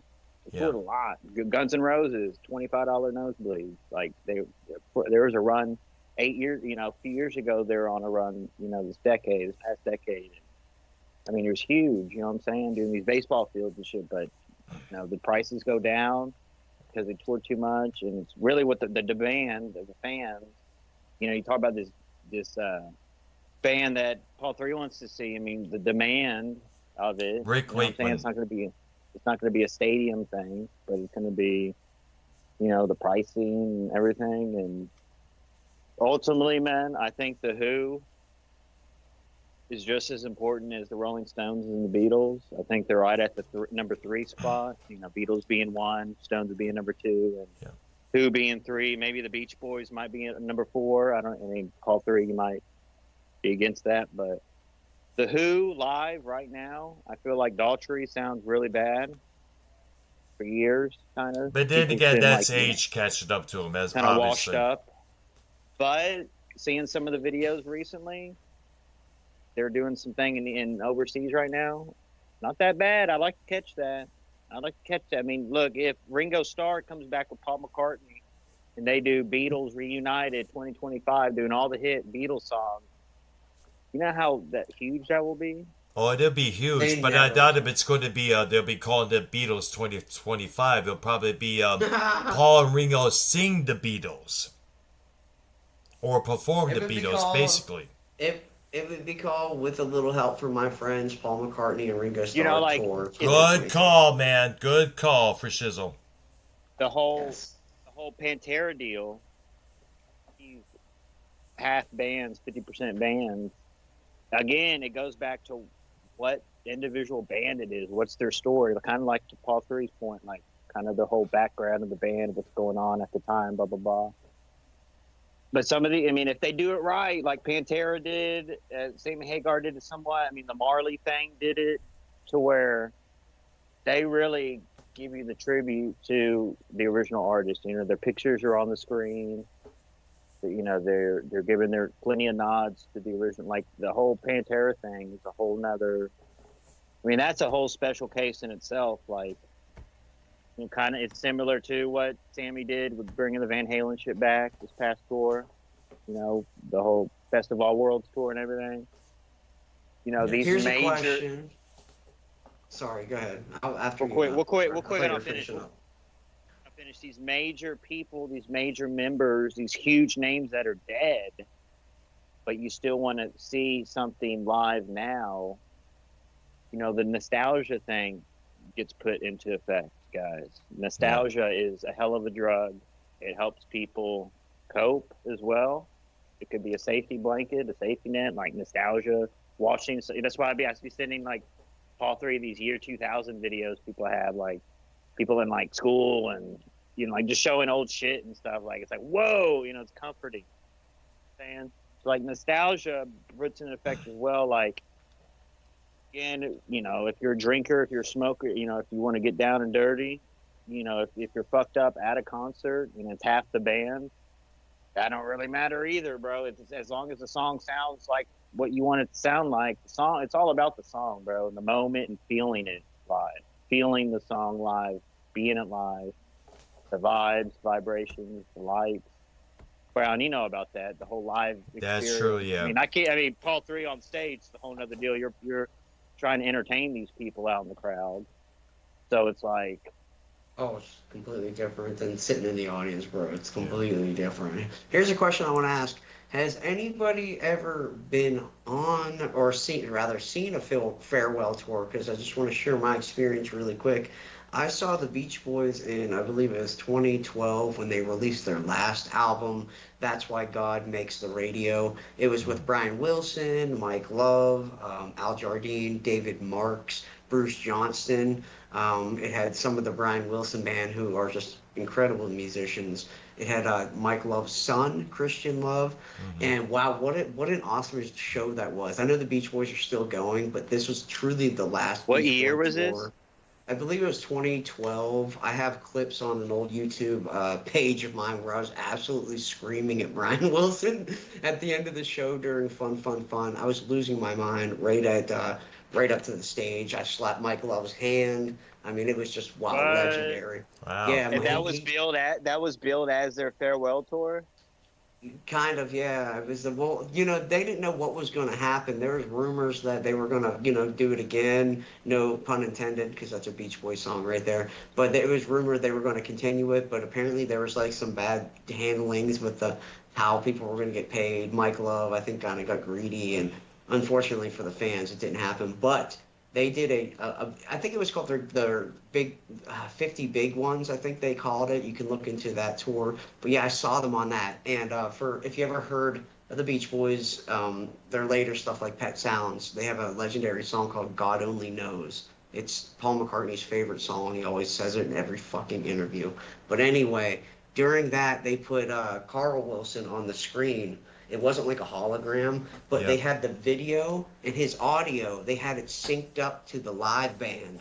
So they were Carl was singing with the live band. He was singing God Only Knows, which was, wow, what an amazing, moving, like, experience, and what a moment that was. I don't know why people don't do that more for different, like, acts and stuff like that, because you can sync it up, you can definitely sync it up. And they did it for Dennis Wilson, the drummer who drowned, unfortunately. Yeah. They did it for him as well. So Didn't they have a movie, like a Beach Boys movie? Not a doc, but a movie? Yes, it was Like called make-a-TV American movie? Band, I believe it was called. It came out Yeah. ages ago. I forgot what year it was. I remember that Yeah. scene. He drowned in lake or a pool or something. Yes. Fell in there. Yeah, it was It in was in the ocean. 1981, 82, if I recall. Yeah, it was It was like older. Yeah. Dennis Yo, Wilson was so- definitely the partier, bro, of the group. But let me just say, that was my experience at a true farewell show. And actually and that was, wow, what an incredible. I know that was a lot, but it wasn't typical of a normal show, man. It was like all the fans, all the hardcores coming out. They played a couple of deep tracks. I mean, it was an emotional experience. It really was, because those guys were old. Brian Wilson, he has dementia now. He'll never tour again. And just really quick, I'll keep this one brief. I saw Genesis on their last tour. Phil Collins, unfortunately, could not play drums anymore. Cannot play drums anymore. I know, because of that spying. All right, well, 2 questions on that. No, wait a minute. Whoa. Let Paul finish first. Wait. And then let me just say, his son played drums. That's what you get on these true farewell tours. You get moments like that. And that's where Kiss messed up by not bringing back Ace and Peter for at least one show. I agree, 100%. That was a lot, but I had to say all that. Look, so like I think I'm seeing a lot of bands that this could be their end. The Marshall Tucker thing. The George Lynch thing was labeled as his farewell tour. Lynch Mob, Brown. So I saw that. That's Lynch Mob that's farewell touring. So it's going to be a George Lynch afterwards, solo artist, I think. But there's other ones that are labeled that aren't labeled. That technically the Sublime with Rome thing was the last tour with Rome. Yeah. That I saw. So technically, they didn't label that as a farewell, but technically, it kind of, which doesn't really matter because who is Rome, but you get what I'm saying. Technically speaking, I see where you're coming from. Either way.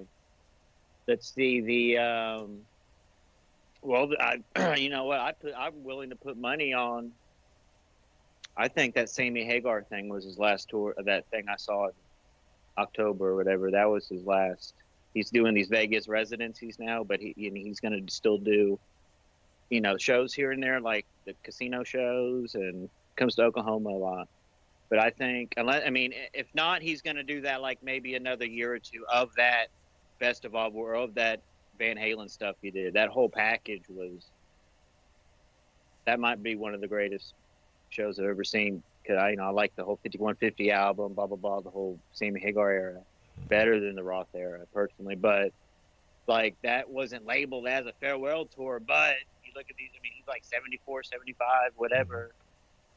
You hear him in interviews, he's obviously just fixing to start this residency of that in Vegas. So he's still able to, but like deep down, you look at the dates of, this AC/DC thing, there's 13 US dates, bro. Only 13 dates, man.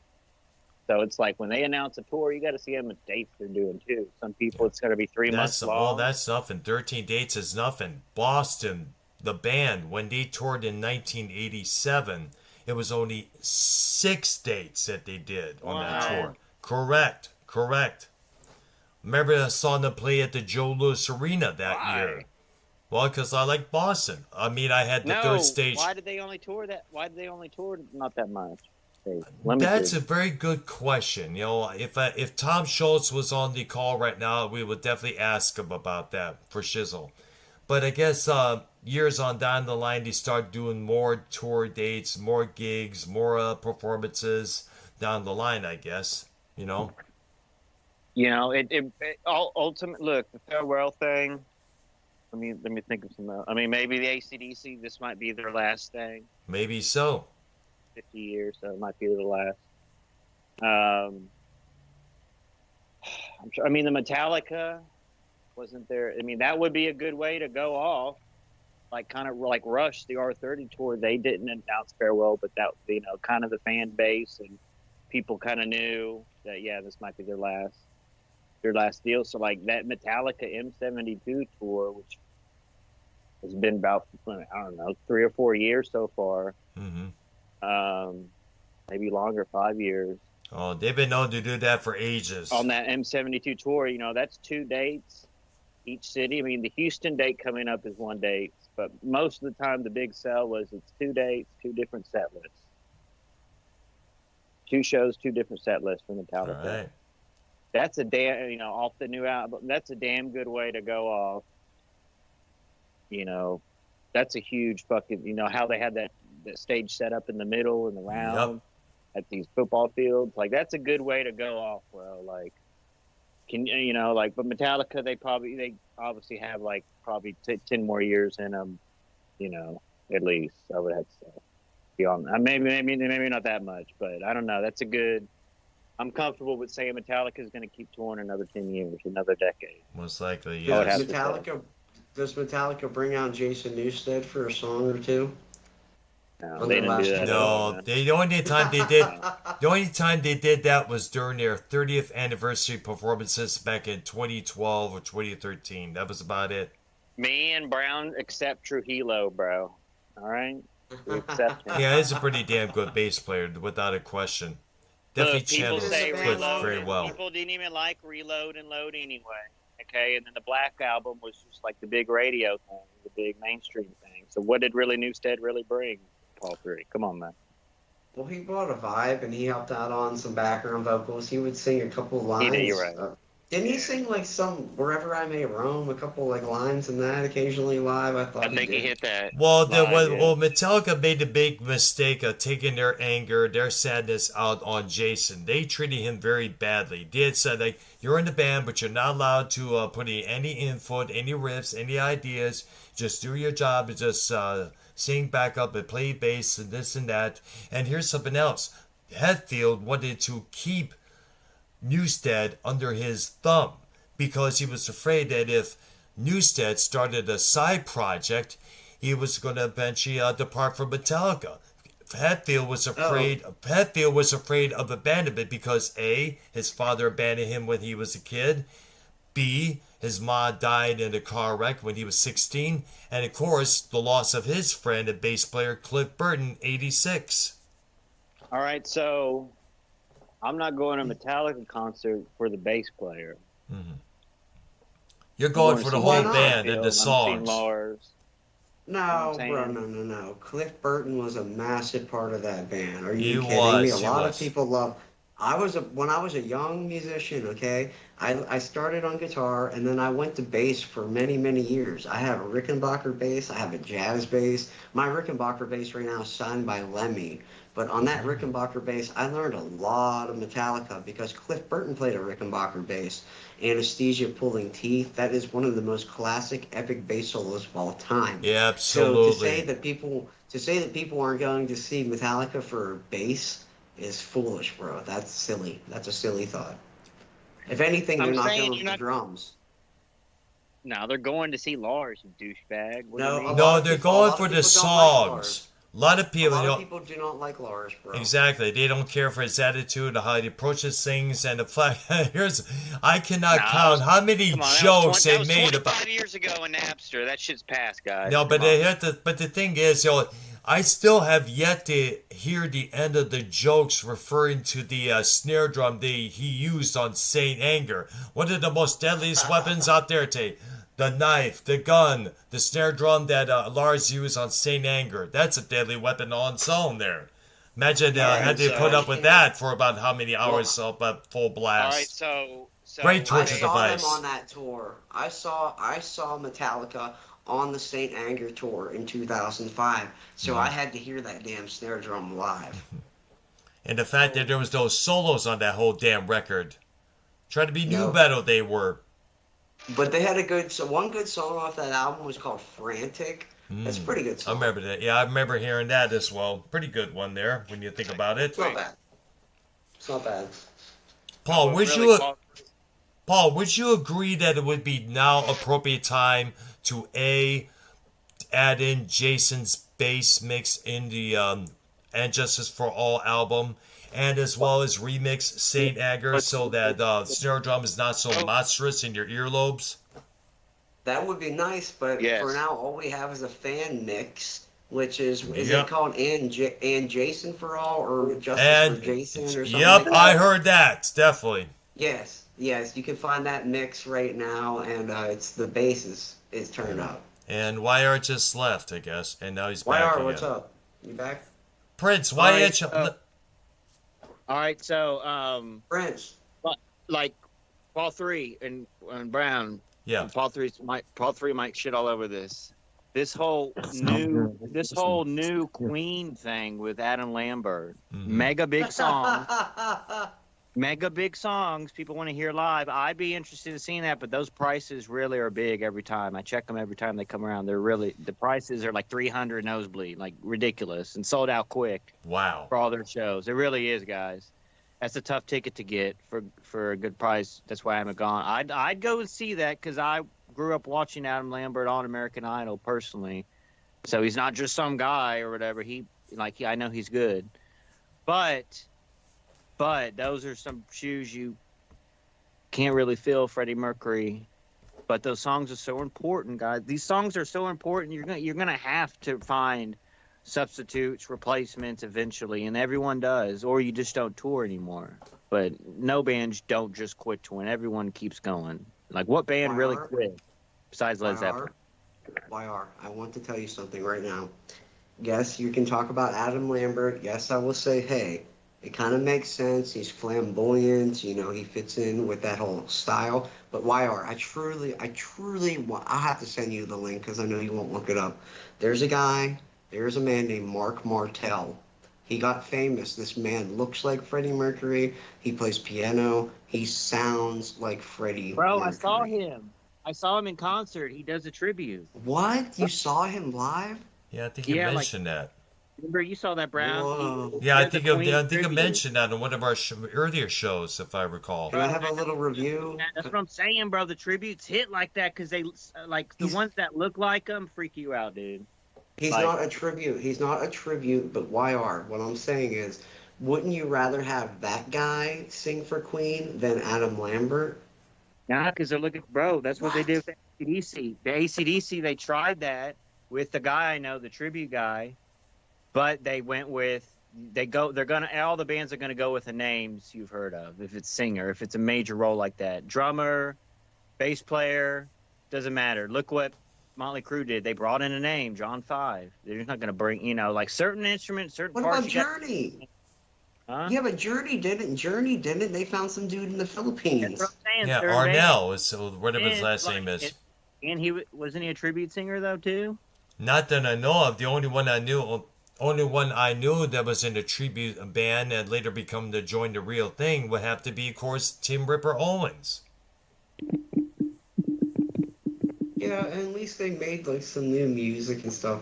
Arnie Panetta with Journey, he's merely just a hired gun. And I don't think they've ever released any music, at least of note, with him. So it's kind of like a different story. But yeah, But Mark Martel for Queen, that's the route I think they should have went. Somebody who actually sounds like Freddie, since they're just going to be playing the hits. Yeah, but you don't want to fucking like look. I'm gonna kill your argument right now, bro. If it's an iconic figure like that, you don't want to see a clone of him on stage. He's not dressed like him. He just happens to look like him in the face. He's not like it's not anything he's doing on purpose, bro. He just looks like him. Oh, That's Mark it. Patel, that's a different guy. Okay, yeah, that's a Well, different guy. let me add He's this good. to let me add this. You know, a lot He of looks times. like one Brown, real quick. He looks like the one guy that Matt Gates, kind of.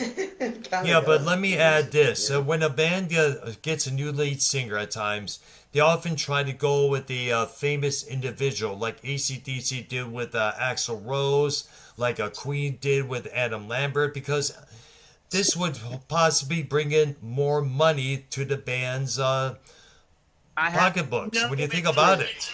No interest in seeing a replacement singer for songs that were 70s, 80s, 90s right now. I have no. The Skid Row thing is a perfect example.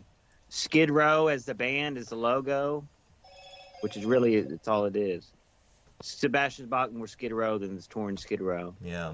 'Cause Unfortunately, I doubt Sebastian that's going to happen. Like Sebastian Bach, that Eric Cronwell guy, who by the way is touring with, he's going to be singing all the UFO shit on that Michael Shankner tour, guys. That Eric Grantwalk, the guy who just left Skid Row, who has all these health problems, is going to be the singer for the UFO tribute from the Michael Shankner thing coming up. Huge news, I forgot, but yes. Michael So, Shankner. which that look like that's another thing. You're going to a UFO show if you're seeing this Michael Shankner show. You're not seeing UFO. You're seeing Michael and Shankner, and that's I don't know a lot about UFO, but like you know what I'm saying. It's the important. Who's important? Who's the most important figures of the band, bro? I'm trying to share my screen. Can you see it? Yes, I can. I see it loud and clear. I see it wide. Go ahead. Okay. Go ahead. Can you see that, YR? Yes, I do. Okay, check this out. Warts and all. Is this the real life? Is this just fantasy? Wow.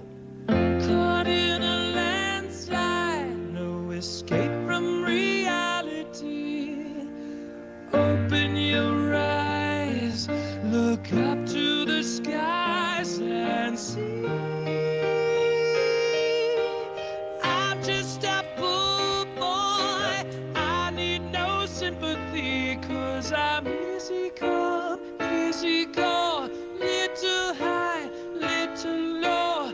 Any way the wind blows doesn't really matter to me. To me. So you think you can stop me and spit in my eye? So you think you can love me and leave me to die? Oh, baby, can't do this to me, baby. Wow. Just gotta get out, just gotta get right out of here.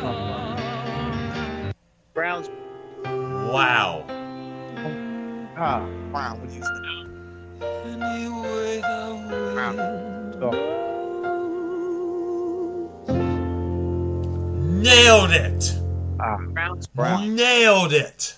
The Browns' point. It goes back to who's replacing the original or who's replacing the name.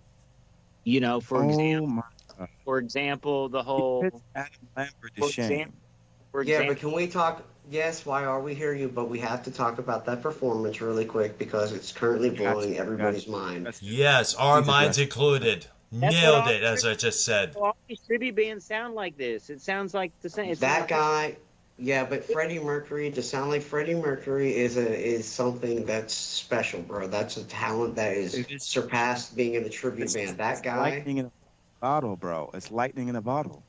I want everybody to learn that guy's name. His name is Mark Martel. Look him up some more on YouTube. Yes. He is. Like, what is? He's obviously has to be in some type of something that has to be. He's not just like right? He's monetizing something that has to do with Queen. Well, he can sing exactly like dude. He's like the human embodiment of Freddie Mercury that we have right now. He even looks like the guy. He's probably like a long lost love child of Freddie Mercury for all Who we know. knows? Huh. Did he do some like English symphony thing with Queen songs with the symphony orchestra? I need to look more what he's been doing because I've just known him from YouTube and that he sounds amazing. There's another clip of him doing "Love of My Life." I'm not going to play everything on here, but look him up. Didn't he do the song? Didn't he sing for the Queen movie, guys? Listen. We don't know. Hello. Brent, go ahead, dude. I think he's Adam Lambert. That is huge. That is huge. If he replaces that, that would be fucking huge. You guys are like, bro, this is the norm, bro. All the tribute bands sound, if they're good, if they're like a national touring tribute band, they sound. It's called a clone, guy. Look up the word clone. Hello, look up the word clone. It's called clone. They sound the same. I mean, this guy has to do something. He's not just. I know he's on, but like, he's doing symphony shit with Queen song. Paul 3. Like, this dude is. I think he was in a tribute band called One Vision of Queen. He may still be in it. He was also in a band called Queen Extravaganza. He's from Canada and he currently lives in Nashville, Tennessee. So yeah, he's making a lot of money playing Queen music. But what I'm saying is, I don't think it would be a disgraceful thing to have him sing for Queen. I think it would be the ultimate tribute to Freddie to have somebody who could actually do his songs true justice. Unlike Adam Lambert, who just wants to put eyeliner on and go parade around like a parrot and look like a fucking idiot. And sport a cheap mustache. Adam singing Queen does sound different, for sure. Then this Mark Marone guy, 1,000%. He wants to do that. Jesus Christ. Yes, my lord. The guy, yes, my son. Listen, Lambert does not sound like this Mark Moron guy. The Mark Moron guy sounds just like Freddie. Okay, we've established that. The whole point of it is what Paul 3 is trying to say, I think, is there's these guys, people out there that sounds just like, but like Brown made the point, when you bring in the name, that's going to bring in more. Adam Lambert, you can't act like Adam Lambert doesn't have fans, younger fans. Yeah, let's not forget he had a couple of hit songs out in the early 2000s. He's irrelevant, bro. It's more about serving the music, and I just have to clarify somebody's point because they did bring it up, that Mark Martel, which they label him as a Canadian Christian rock singer is what they label him, but he did sing for Bohemian Rhapsody, and it's quoted as saying that this movie wouldn't have happened without Mark Martel. So that's pretty crazy. There you go. Okay. Right. I'm going to address this for YR if you don't mind. Yes. He may come from American Idol. Yes. He may have experience the same as I experienced. See, Adam Lambert came up in the musical theater. That's why he is the way he is. Like, he's a musical theater child. And his years in chorus, his years in the experience of vocal teaching. He's done so many classes in vocal. Like, that he was corporately made to be where he is today. And Lambert's place, you're not going to be selling out these arenas and doing 2 nights. Like, they do 2 nights, bro, in all these cities. By the way. Well, let me throw this bit. Would you rather see Queen with Paul Rogers? Yes. Yeah, because Paul Rogers did fill in Freddie's shoes for a comeback tour that Queen did in 2005. Another big name, Paul Rogers. There you go. Like, they're going to replace these people with these names, unless that or the. It's all about the lead. I'm telling you, it's all about the lead singer. The lead singer is really the most important shit. I mean, if they're doing these, I'm talking arenas and stadium performers. These singers. If you're not gonna, you can't be replacing these people now, and expect to do stadiums and shit. Number one, okay, unless it's a name. Because that's what they did with AC/DC and Axl Rose. No way. You could, dude, if you had Mark Martel, you could still pack a stadium as Queen. I want to hear what Prince has to say. Prince, if you want to finish your point. Since he wants to sit here and, sorry to say, let Prince since he wants to sit here and suck the cock of Adam Lambert, I can easily say Bro. that's like me being the front man of the Revolution of Prince, right? That's like me being the front man and thinking, oh, I'm a parade and put some makeup Yeah, on it's called and a maybe be tribute. No Prince. one's interested in seeing a replacement singer, assholes. It's called a tribute when they do that now. You look He's at not. oh my someone- god, it's the I UFO rather- thing. It's the Oh. UFO tribute band, but with Andy Parker on drums. It's No, Andy Lambert's still being a replacement, bro. Lambert's still being a replacement. Parker. They're doing Bro. clubs. What me and Listen, Paul I have don't. seen looks and sounds like Freddie. Like you Idiot. said, that's the ultimate justice. That's the goal we're trying to break. He here. doesn't, bro. He doesn't have to. That Buckethead as guitar player, bro. It's all about the No, you're missing the point. You're missing the point. Mark Martel can still go out there as Mark Martel. He doesn't have to wear Freddie's classic outfits. He doesn't have to grow the mustache. He can still be himself, bro. That's the point. But they will sound so much more elite with him on vocals. clones, bro. It's disrespectful to the original singers. No, I think Freddie would be flattered. No, it's not really disrespect to any of the original singers. Your point. The point is that's why they have tribute bands now. That's why it's what it is. It's called tribute bands. There's a million, bro. I'm telling you, there's a million tribute bands that sound just like the singer. I mean, Not like him, bro. I'm telling you, bro. Look up Queen. Look up the thing he did. He did a tribute band. That's my whole point. The Mark Moran Yeah, it is doing a tribute band because he can't bring in the asses and seats if he played for Queen. The point is that's why they had to bring in names for these shows, especially the big arenas and everything else, bar shows, blah blah blah. That doesn't Bro, matter. do you think Adam Lambert's bringing the asses for the seats Yeah. in Queen? No, he's not. The name Queen is bringing the asses, bro. Adam Lambert has nothing to do. Dude, you can market this as you know how big of a movie Bohemian Rhapsody was? You can market Mark Martel as the voice of Bohemian Rhapsody, the film, bro. That's huge. Your asshole. Oh, I'm dead. He Guys- said, I don't want to bring in the None of you seats. guys- None of you guys, Dr. Brown, your opinion doesn't matter. None of your guys' opinions doesn't matter because y'all don't see shows like regular people see shows, bro. If you see shows, your opinion matters, bro. I'm telling you, I have no interest in seeing a replacement lead singer of these iconic song bands.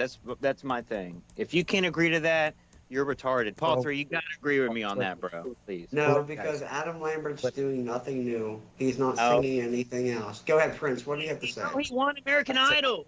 You bro. fucking No, faggot. let's hear it. Yeah, but hold up. This Why guy sang for the movie. No, you faggot! He's a big deal. What the fuck is he talking about? No, he's not. Well, hold up. Why? Let me say this about Adam Lambert. If Adam Lambert was still putting out solo material on his own and still singing with Queen, he'd be a big deal for Shizzle. 20 years ago, guys. Do you forget how big American Idol was? The first 5 seasons. Let's throw that in. The first 3 or 5 seasons. Guys, American Idol, Eagle. American Idol, Prince Idol, so popular 20 years ago. bring the seats for Lenny Kravitz and his band. It was so huge, cover. motherfuckers. Diamond Cow was the first of its kind.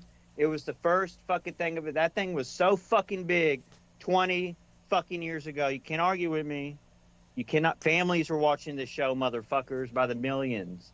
American Idol was so huge. Adam Lambert, his solo career might not be that great, but when he joined Queen, that brought Queen back, motherfuckers. The Paul Rogers era sucked. It didn't last as long as the Paul It did Rogers not bring- era. Queen never left, bro. The Adam Lambert era is, you know what? Adam Lambert joined in 2011. That was a lifetime ago. Adam Lambert is no longer relevant on his own. He is only merely piggybacking off of Queen's success. Yeah.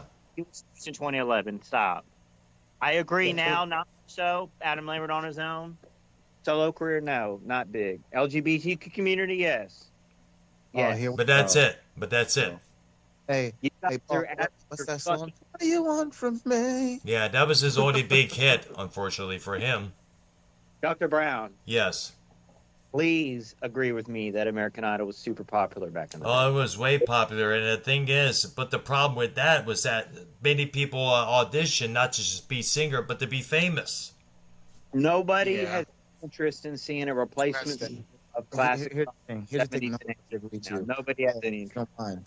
if you don't mind me saying, American Idol wasn't really was he popping, okay, with this whole Simon Powell and Paul, and American Idol became the shit when I was watching. I remember Steven Tyler being on there. American Idol was the shit. Yeah. Yeah, he was something new, most definitely. So American Idol was never the shit with Simon Powell, Paul Abdul, and Randy. No, it Randy was the shit Jackson, when you yeah. had like fucking Jennifer Lopez, Randy, and Steven Tyler. That's when it became the shit. But then again, think about this. It kind of revived the interest in Paula Abdul, that's for sure. No. Listen to Prince Idol. Listen to a guy who has the name Idol in his name.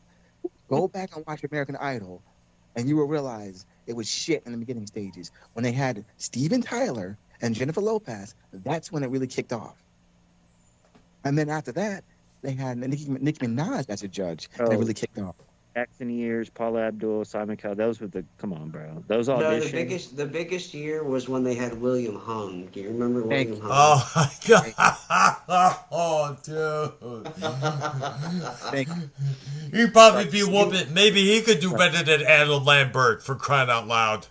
He probably could. You want to know something funny? I actually bought the William Hung CD when I was in high school in like 2004, 2005. It was called Inspiration. It's horrible.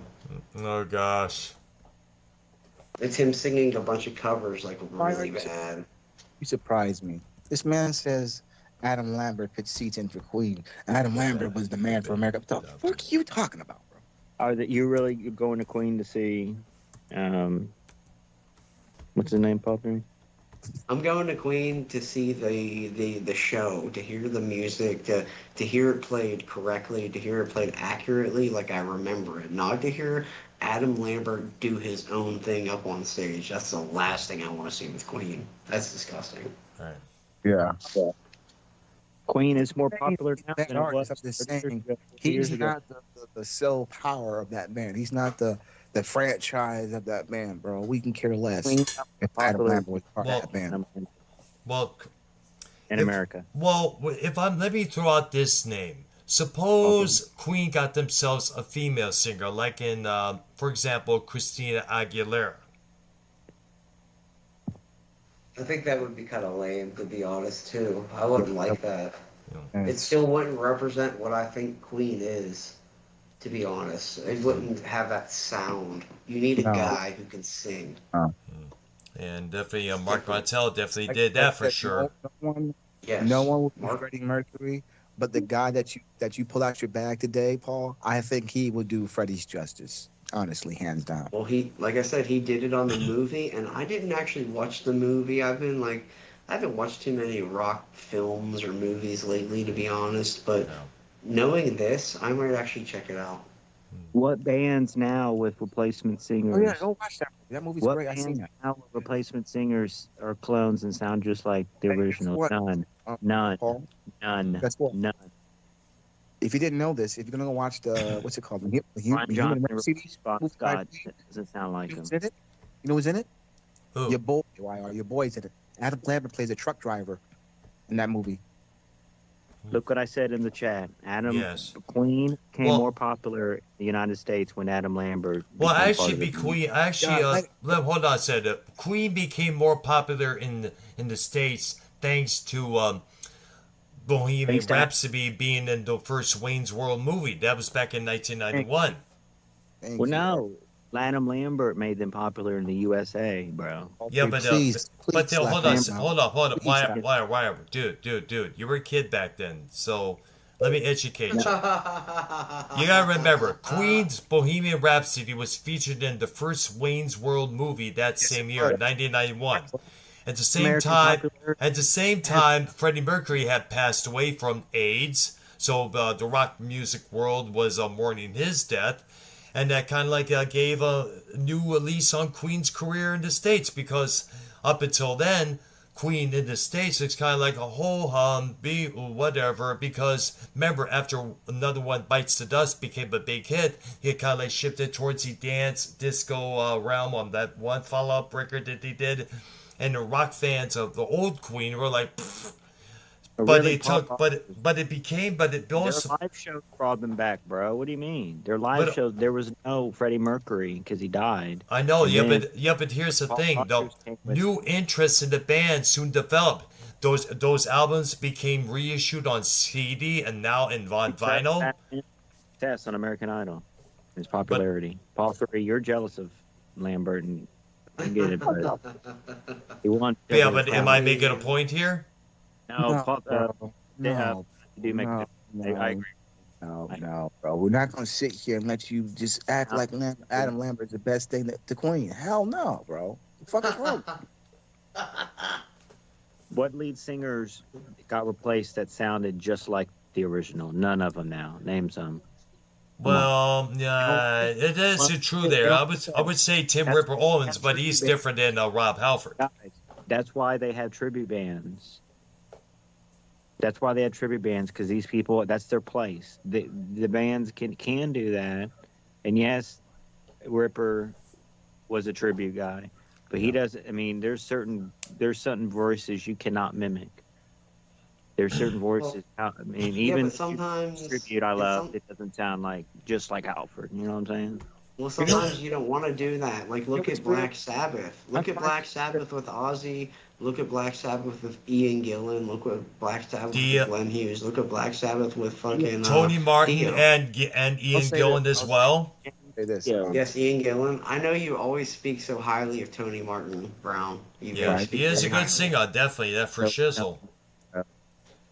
But what about we'll just stick with the two main two. What about the Ozzy versus Dio Sabbath? I mean, you got a lot of different vibes kind of. Oh with the yeah, sound. and those vibes are still going on today. When you think about it, when you look on Facebook, on social media, the former Twitter. It's two different deals, just like Sammy and David Lee Rose, or But Dave. it's still- David Lee, but David Lee Roth, dude. It's two What different the hell? sounds. They're not sounds. It's two different. See, you've been on Adam Lambert's cock for so long you can't even remember who's who. Oh my god. And look, I haven't Oh, dude. seen Adam Lambert. You know, but you're going to hear that guitar, bro, too, as well. Okay, You that are. tone. You are. What's his name?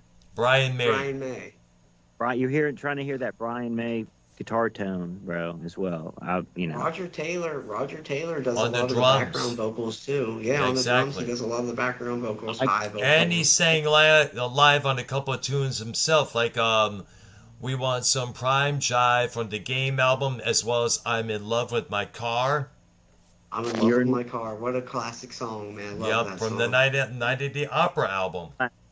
You're going to GNR to see Slash, but you know Axl Rose is not going to be that great. Who you really going to want to see? Now you're really doing it today, bro. Now you're Live now, 25. It's different, bro.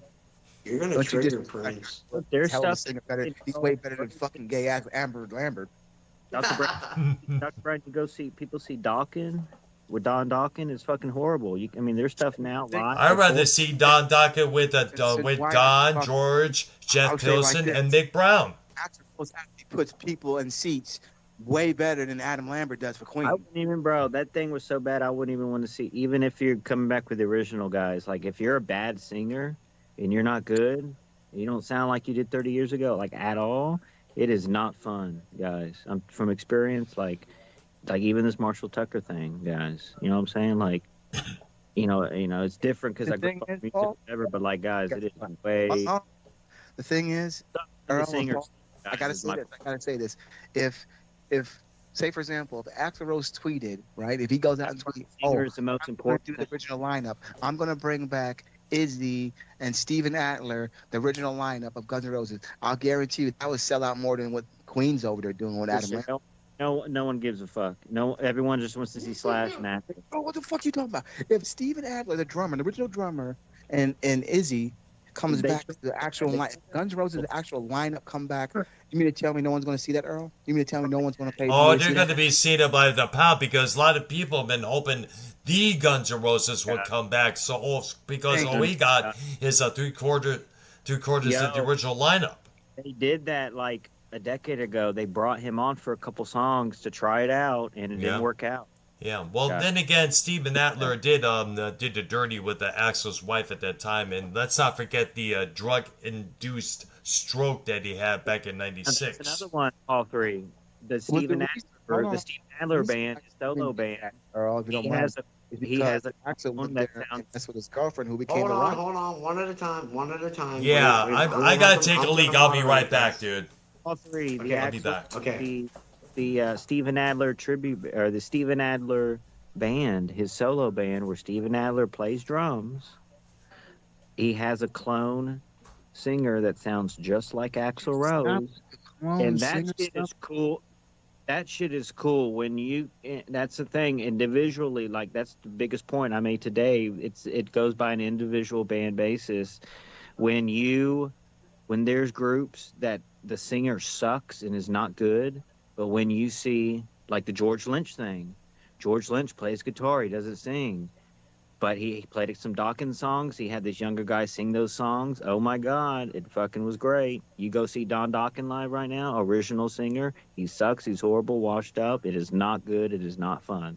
Okay, it's really sad. Honestly, it's sad. And I'm telling you, the singer is important. It's all about like if you can get anyone to play. Paul 3 can sound like anyone on the guitar. You use the right pedals, you use the right whatever. You can sound just like the tone of the player you want to play. You know what I'm saying? That's not drums. Anyone, a baby can sound like a drummer. The point. The singer is the most important, and that's really what it comes down to, and that's what it should come down to. If you're paying your money, you want to hear it live. Number one. No, I disagree, bro. I disagree because not everybody can. Different guitar players are different for different things. I saw Steve Vai play live. You could never. There's nobody else on this earth that can make the sounds that fucking Steve Vai did. I've heard a lot of shred guys. Steve Vai sounds like Steve Vai, bro. Robin Trower sounds like Robin Trower. I feel like, and this is the point I was trying to make earlier. This is important. Do you feel like, the name is important? Who's trying to fill in the shoes? A Joe Satriani playing the Andy Van Halen stuff on this last Hagar tour. You can't get any better than Satriani. If you have to do a tribute to, if you have to do a tribute to Pantera, you're putting in Zakk Wylde to play that. Okay, I agree with that. Yeah, that's true. I agree. It's just as well. It's so important if you're gonna, especially if these people are replaced or dead. It's different if they don't want to tour anymore. Sammy was doing his solo thing, and he still had what's his name, Vic Johnson, doing Van Halen songs on his solo tours when it's not Satriani. So if you're gonna label it as like this tribute to these guys, in a way, the names are really important, man. And that's why they have tribute bands for these people, for these Mark Moron,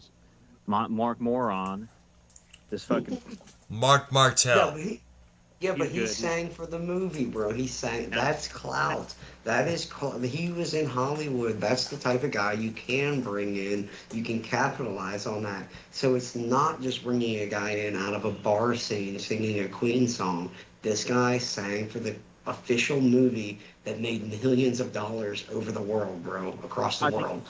So I mean, it would be perfectly logical for them to bring this guy in, but they just don't do it because they have allegiance to Adam and he's in the band. They're probably like a band of brothers, and it's this whole stupid bullshit.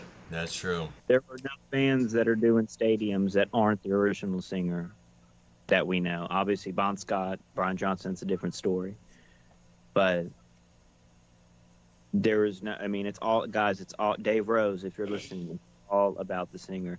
Tribute band. That's why we have tribute bands. It's beautiful. I'm telling you, none of you have gone to tribute bands. They sound like there's some. Some that not y'all. I'm saying a lot don't know what I'm saying. Like clone. Look up the word. Like if you close your eyes, there's some that don't, but a lot that there's tribute bands that tour. A lot of them are local, and a lot of them are city to city, and some of them are just in the state. But a lot of the really good ones, like the Back in Black AC/DC and others, they tour the whole United States all year. You know what I'm saying? Like there's shit that's so good. People shit on the tribute thing, but it's really the future of music, man. I mean, Foreigner is a tribute band. It's a licensed tribute band. What Kiss is going to do with this animatron, whatever, Avatar. guitar, that future. You got to go. That's why I'm trying to cram in all the concerts. I mean, if and that's another thing. If you look at tickets, if you look at prices, press green, press go, hit yes. When you don't go to something, you regret it later. I have. You go for it. Money comes and goes. Prices are higher than ever for concerts. I mean, Brown, I can't imagine in the 80s. I mean, people looking at these old ticket stubs like $10, $15, GA. $17, yeah. Mega bands, bro. Huge band. I mean, that's, but price, Paul 3, how much would you charge? How much do you charge for your shows? $20 a head type deal or free GA? It definitely ranges. I mean, it can go as low as $10, bro. You can see amazing shows for $10. It just depends what your local music scene is like. There's so many, dude, there are so many shows happening literally almost every night in the Pittsburgh area. It's crazy. You can see talented people who have toured all over the world that are in some of these venues. And you can see them for up to, or as little as $10, $20, you know what I mean? So you have amazing talent. I know there's talent down there in Texas, you know what I mean? There's plenty of talent down there. So. Yeah. But yeah, it all depends where you're at, what your local scene Yeah, is like. so a lot of tribute. Yeah, there are tribute bands in Texas. I've seen at the Concert Pub North many times. Tribute to Styx or tribute to Led Zeppelin, to name a few. The Crew tribute that I saw prior to the pandemic. It is a thing. If you look it up, Paul 3, through AI, like the DFW tribute scene, the DFW, Dallas-Fort Worth music scene, it is a thing in just the inner music community. Like, I'm not trying to brag and be like, but there is something like, I don't like, y'all kind of shit on the whole tribute shit, but I'm telling you, like, the shit I've seen, bro, you close your eyes, motherfuckers. And I know it's live because I'm right there, I know what's pre-recorded, what's not. Motherfuckers, you get a couple drinks in you, you close your, you don't have to close your eyes the whole show, but just, Brown, about this, and Paul. Yeah, you feel the vibes, and if it takes you back, you're thinking that's kind of like the original band. The song takes you on the journeys. It doesn't matter who plays it. To Dave's point, when you hear the special song, whatever song that might be, that maybe got you through life, got you through hard times, nostalgic songs, when you hear that song, it doesn't matter who is playing it. I feel like, being inebriated makes a big difference too. I bet, but the song individually, it can be some. Paul 3's band can play the whole Pink Floyd Pigs album for Dave Rose for his birthday. Animals. And it could be the greatest fucking treat Dave Rose ever. Like, Dave Rose could be like, oh my God, guys, it can mean so much more than seeing Washed Up, Roger Waters, seeing these bands washed up now, seeing these singers. Really, it's a singer thing, washed up.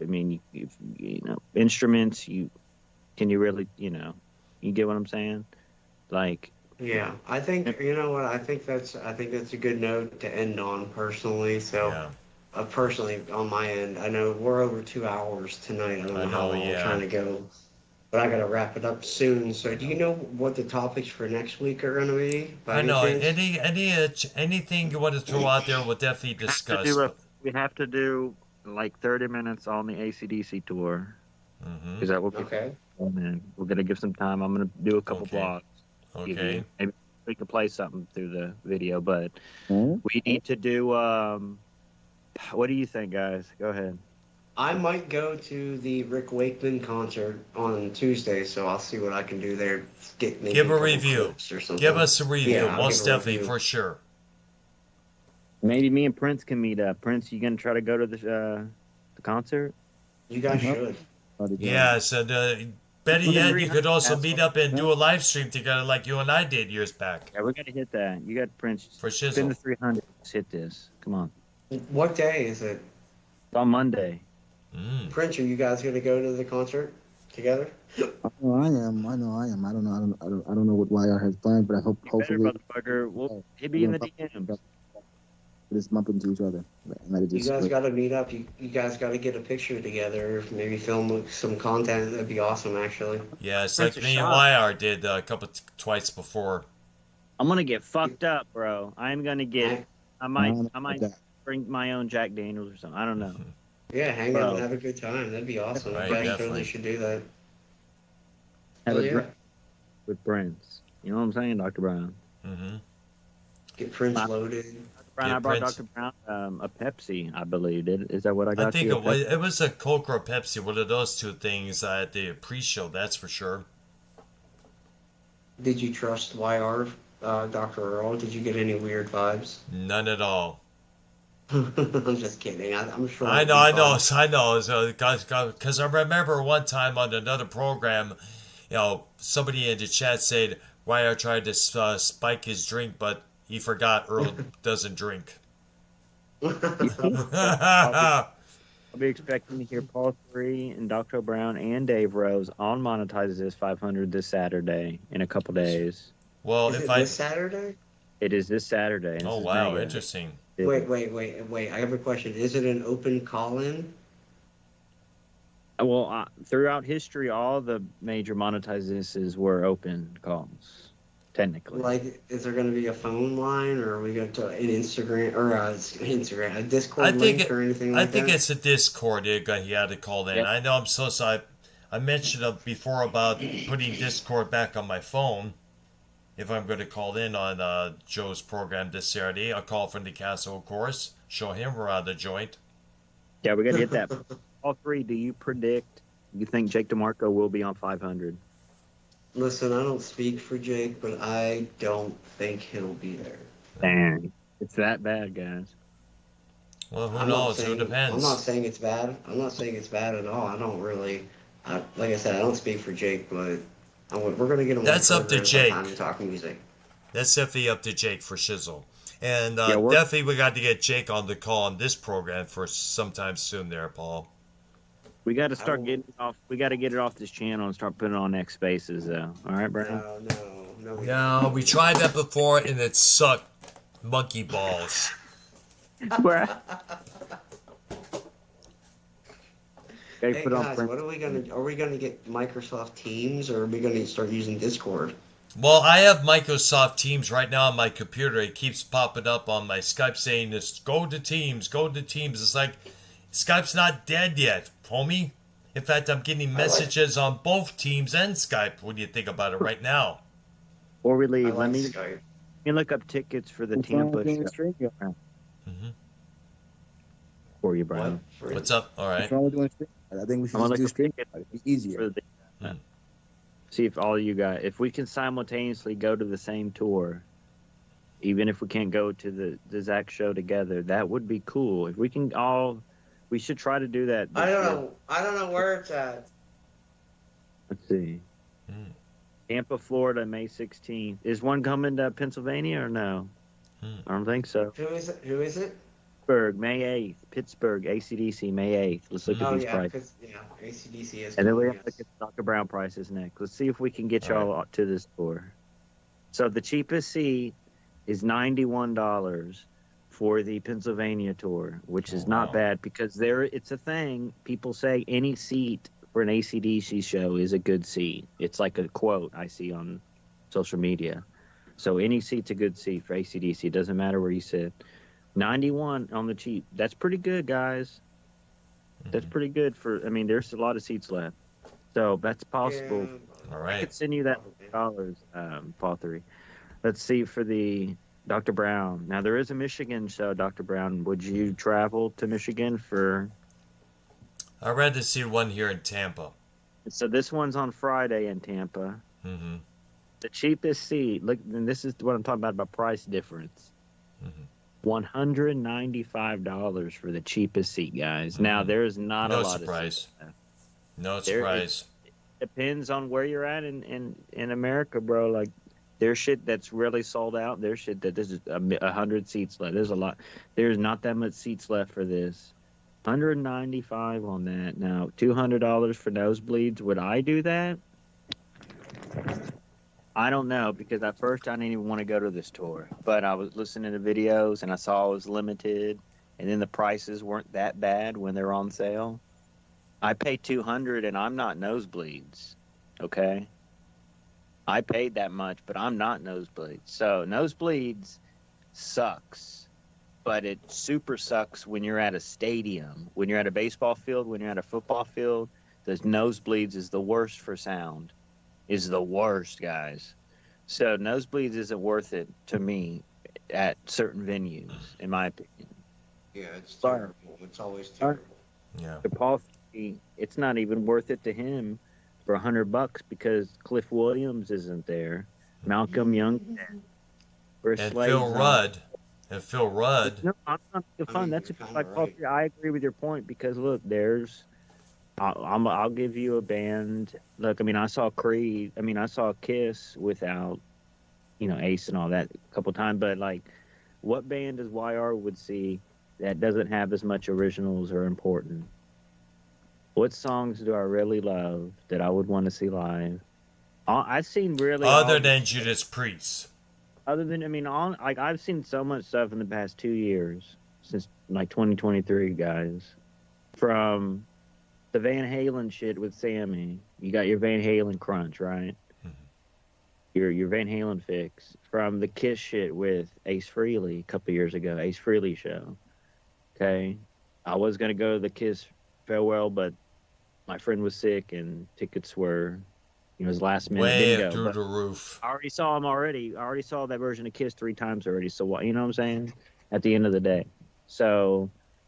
But what I honestly.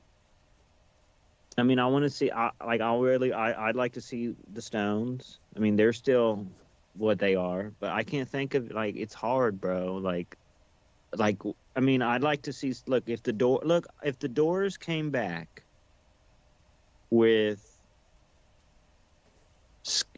I don't care who would sing for the Doors. I'll pick that one. If the Doors came back with Robbie Krieger and Oregon, John Densmore.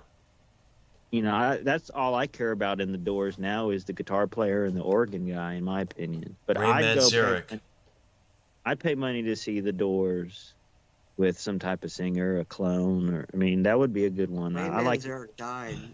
Ray Manzarek, the keyboard player, died like 10 years ago. Yeah, Really? 2013. Yes, he died in 2013. I'd still go. Look, I'd pay money to see Robbie Krieger as the Doors doing Doors stuff. No. My band opened up for a group called the Ultimate Doors. They are as close as the Doors as you can get. Like nowadays, they played the Whiskey a Go Go and everything recently. Really cool guys too. I mean, Poison, is one of the greatest. I mean, they're all original still touring. Brent Yes. hates them, love them. I mean, you can't get any better than Poison from the '80s. But like, who? You want to go see Ministry? You're singing Al Jorgensen. I mean, it's all about the whole point of this. To Dave Rose, it's all about the singer. I mean, that's the most important, and that's who people want to see. Who's singing the songs? Who's singing the song? Now, guitar players want to see a guitar player. You go to like what Paul III was talking about, the whole George Lynch.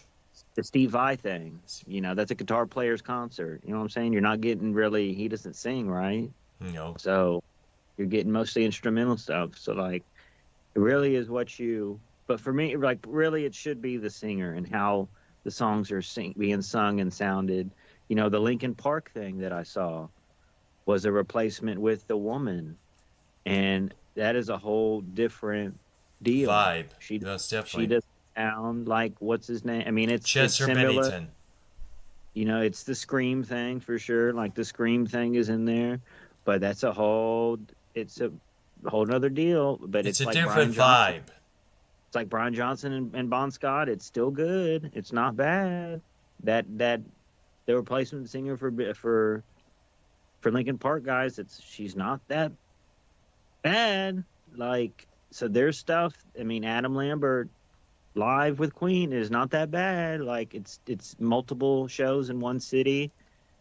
When they tour, they double shows, matinee, sold out. I mean, I looked like a year and a half ago they were doing a tour or whatever, and I looked 2 years ago, whatever, and it was like way out of my price. $250, $300 for nosebleeds, Brown. I mean, it was Crazy. there's stuff that, but there's fans of Adam Lambert, man. There's fans of those songs. There's super fans that are like the AC/DC show. There's going to be people from all over the world going to this, bro. Going to these things. Like, there's people that go to shit no matter what because it's the songs. They want to hear the songs live. And sometimes it doesn't matter who's performing them, but you go out of your way to see the good stuff. You know what I'm saying? Like, Dr. Brown, you do a Black Sabbath tribute band, you're going to get some attention from people because you're really, like, you're super good at guitar. You know what I'm saying? They're going to be like, holy shit. You know what I mean? That's true. All right. So I guess this concludes our episode of Music Maniacs, because I know Paul has to get off the call and take care of a couple things, as me as well. Next week we're gonna bring in Tom Homan, the Border Czar. He'll be joining the show with us. Who? Next week? Tom who? Tom Homan, the Border Czar. Looking forward to that. Yeah. We're gonna bring in Adam Lambert too, right? We're gonna bring in Adam Lambert. He's gonna do a cover with Mark Moron. Mark Martel. He's not a moron. He channeled pretty damn good. You guys are aiding and abetting Paul 3 here with this whole Queen thing, man. I'm not. I'm just expressing my thing. I'm expressing my opinion on this guy. The other one saying, "Oh, Adam Lambert sells seats for Queen." I'm like, the fuck. Yeah, but you also got to remember, like I said, you got to have somebody famous to help fill all them seats. What better way to sell a famous band than a famous individual joining that band? That's another reason why Van Halen became so big, like they did when Sammy Hagar joined. Famous. Steve Pop replaced the bass player Dusty Hill with a tech, and they're still touring, and no one blinked an eye. Yeah. That's the world we live in. So what's next week's topic? Well, Wire did suggest 30 minutes on the upcoming AC/DC shows coming up.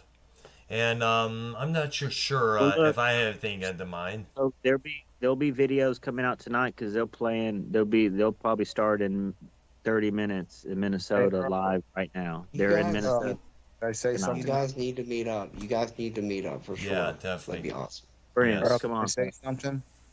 Go ahead, Prince. So I'll buy you a tour shirt too. Knock, Earl. Who's there? Adam. Adam who? Exactly. Yep. I knew you were going with that one there. Same guy who praises fucking Axl Rose. He's a fucking douchebag. Get out of here. Axl Rose, biggest douchebag ever lived, bro. And you praise him, Prince. Yeah, Idiot. but then again, people praise Richie Blackmore, and he's a douche at times. That's true. Axl Rose is the best, one of the best. Come on, he'll go down in history as one of the greatest, craziest rock stars of all time. I don't know about Adam Lambert. The most overrated frontman is Axl Rose. The most overrated band is Guns N' Roses, besides Slash. What about Ozzy Osbourne? Wrong. Two I think albums, Paul bro. Get out of said here. the most overrated band was Motley Crue. Correct me if I'm wrong. Oh, hey, I want to do a Guns N' Roses album collection where that's only 2 albums, you fucking idiot. Actually, really? actually 4. Well, Actually you do it. 5. If you want, actually 4 if you want to include Axl's solo record, Chinese Democracy. No, we want to include just Guns N' Roses, very small catalog. Paul 3, you gotta admit Guns N' Roses is overrated, man, and you're on mute right now.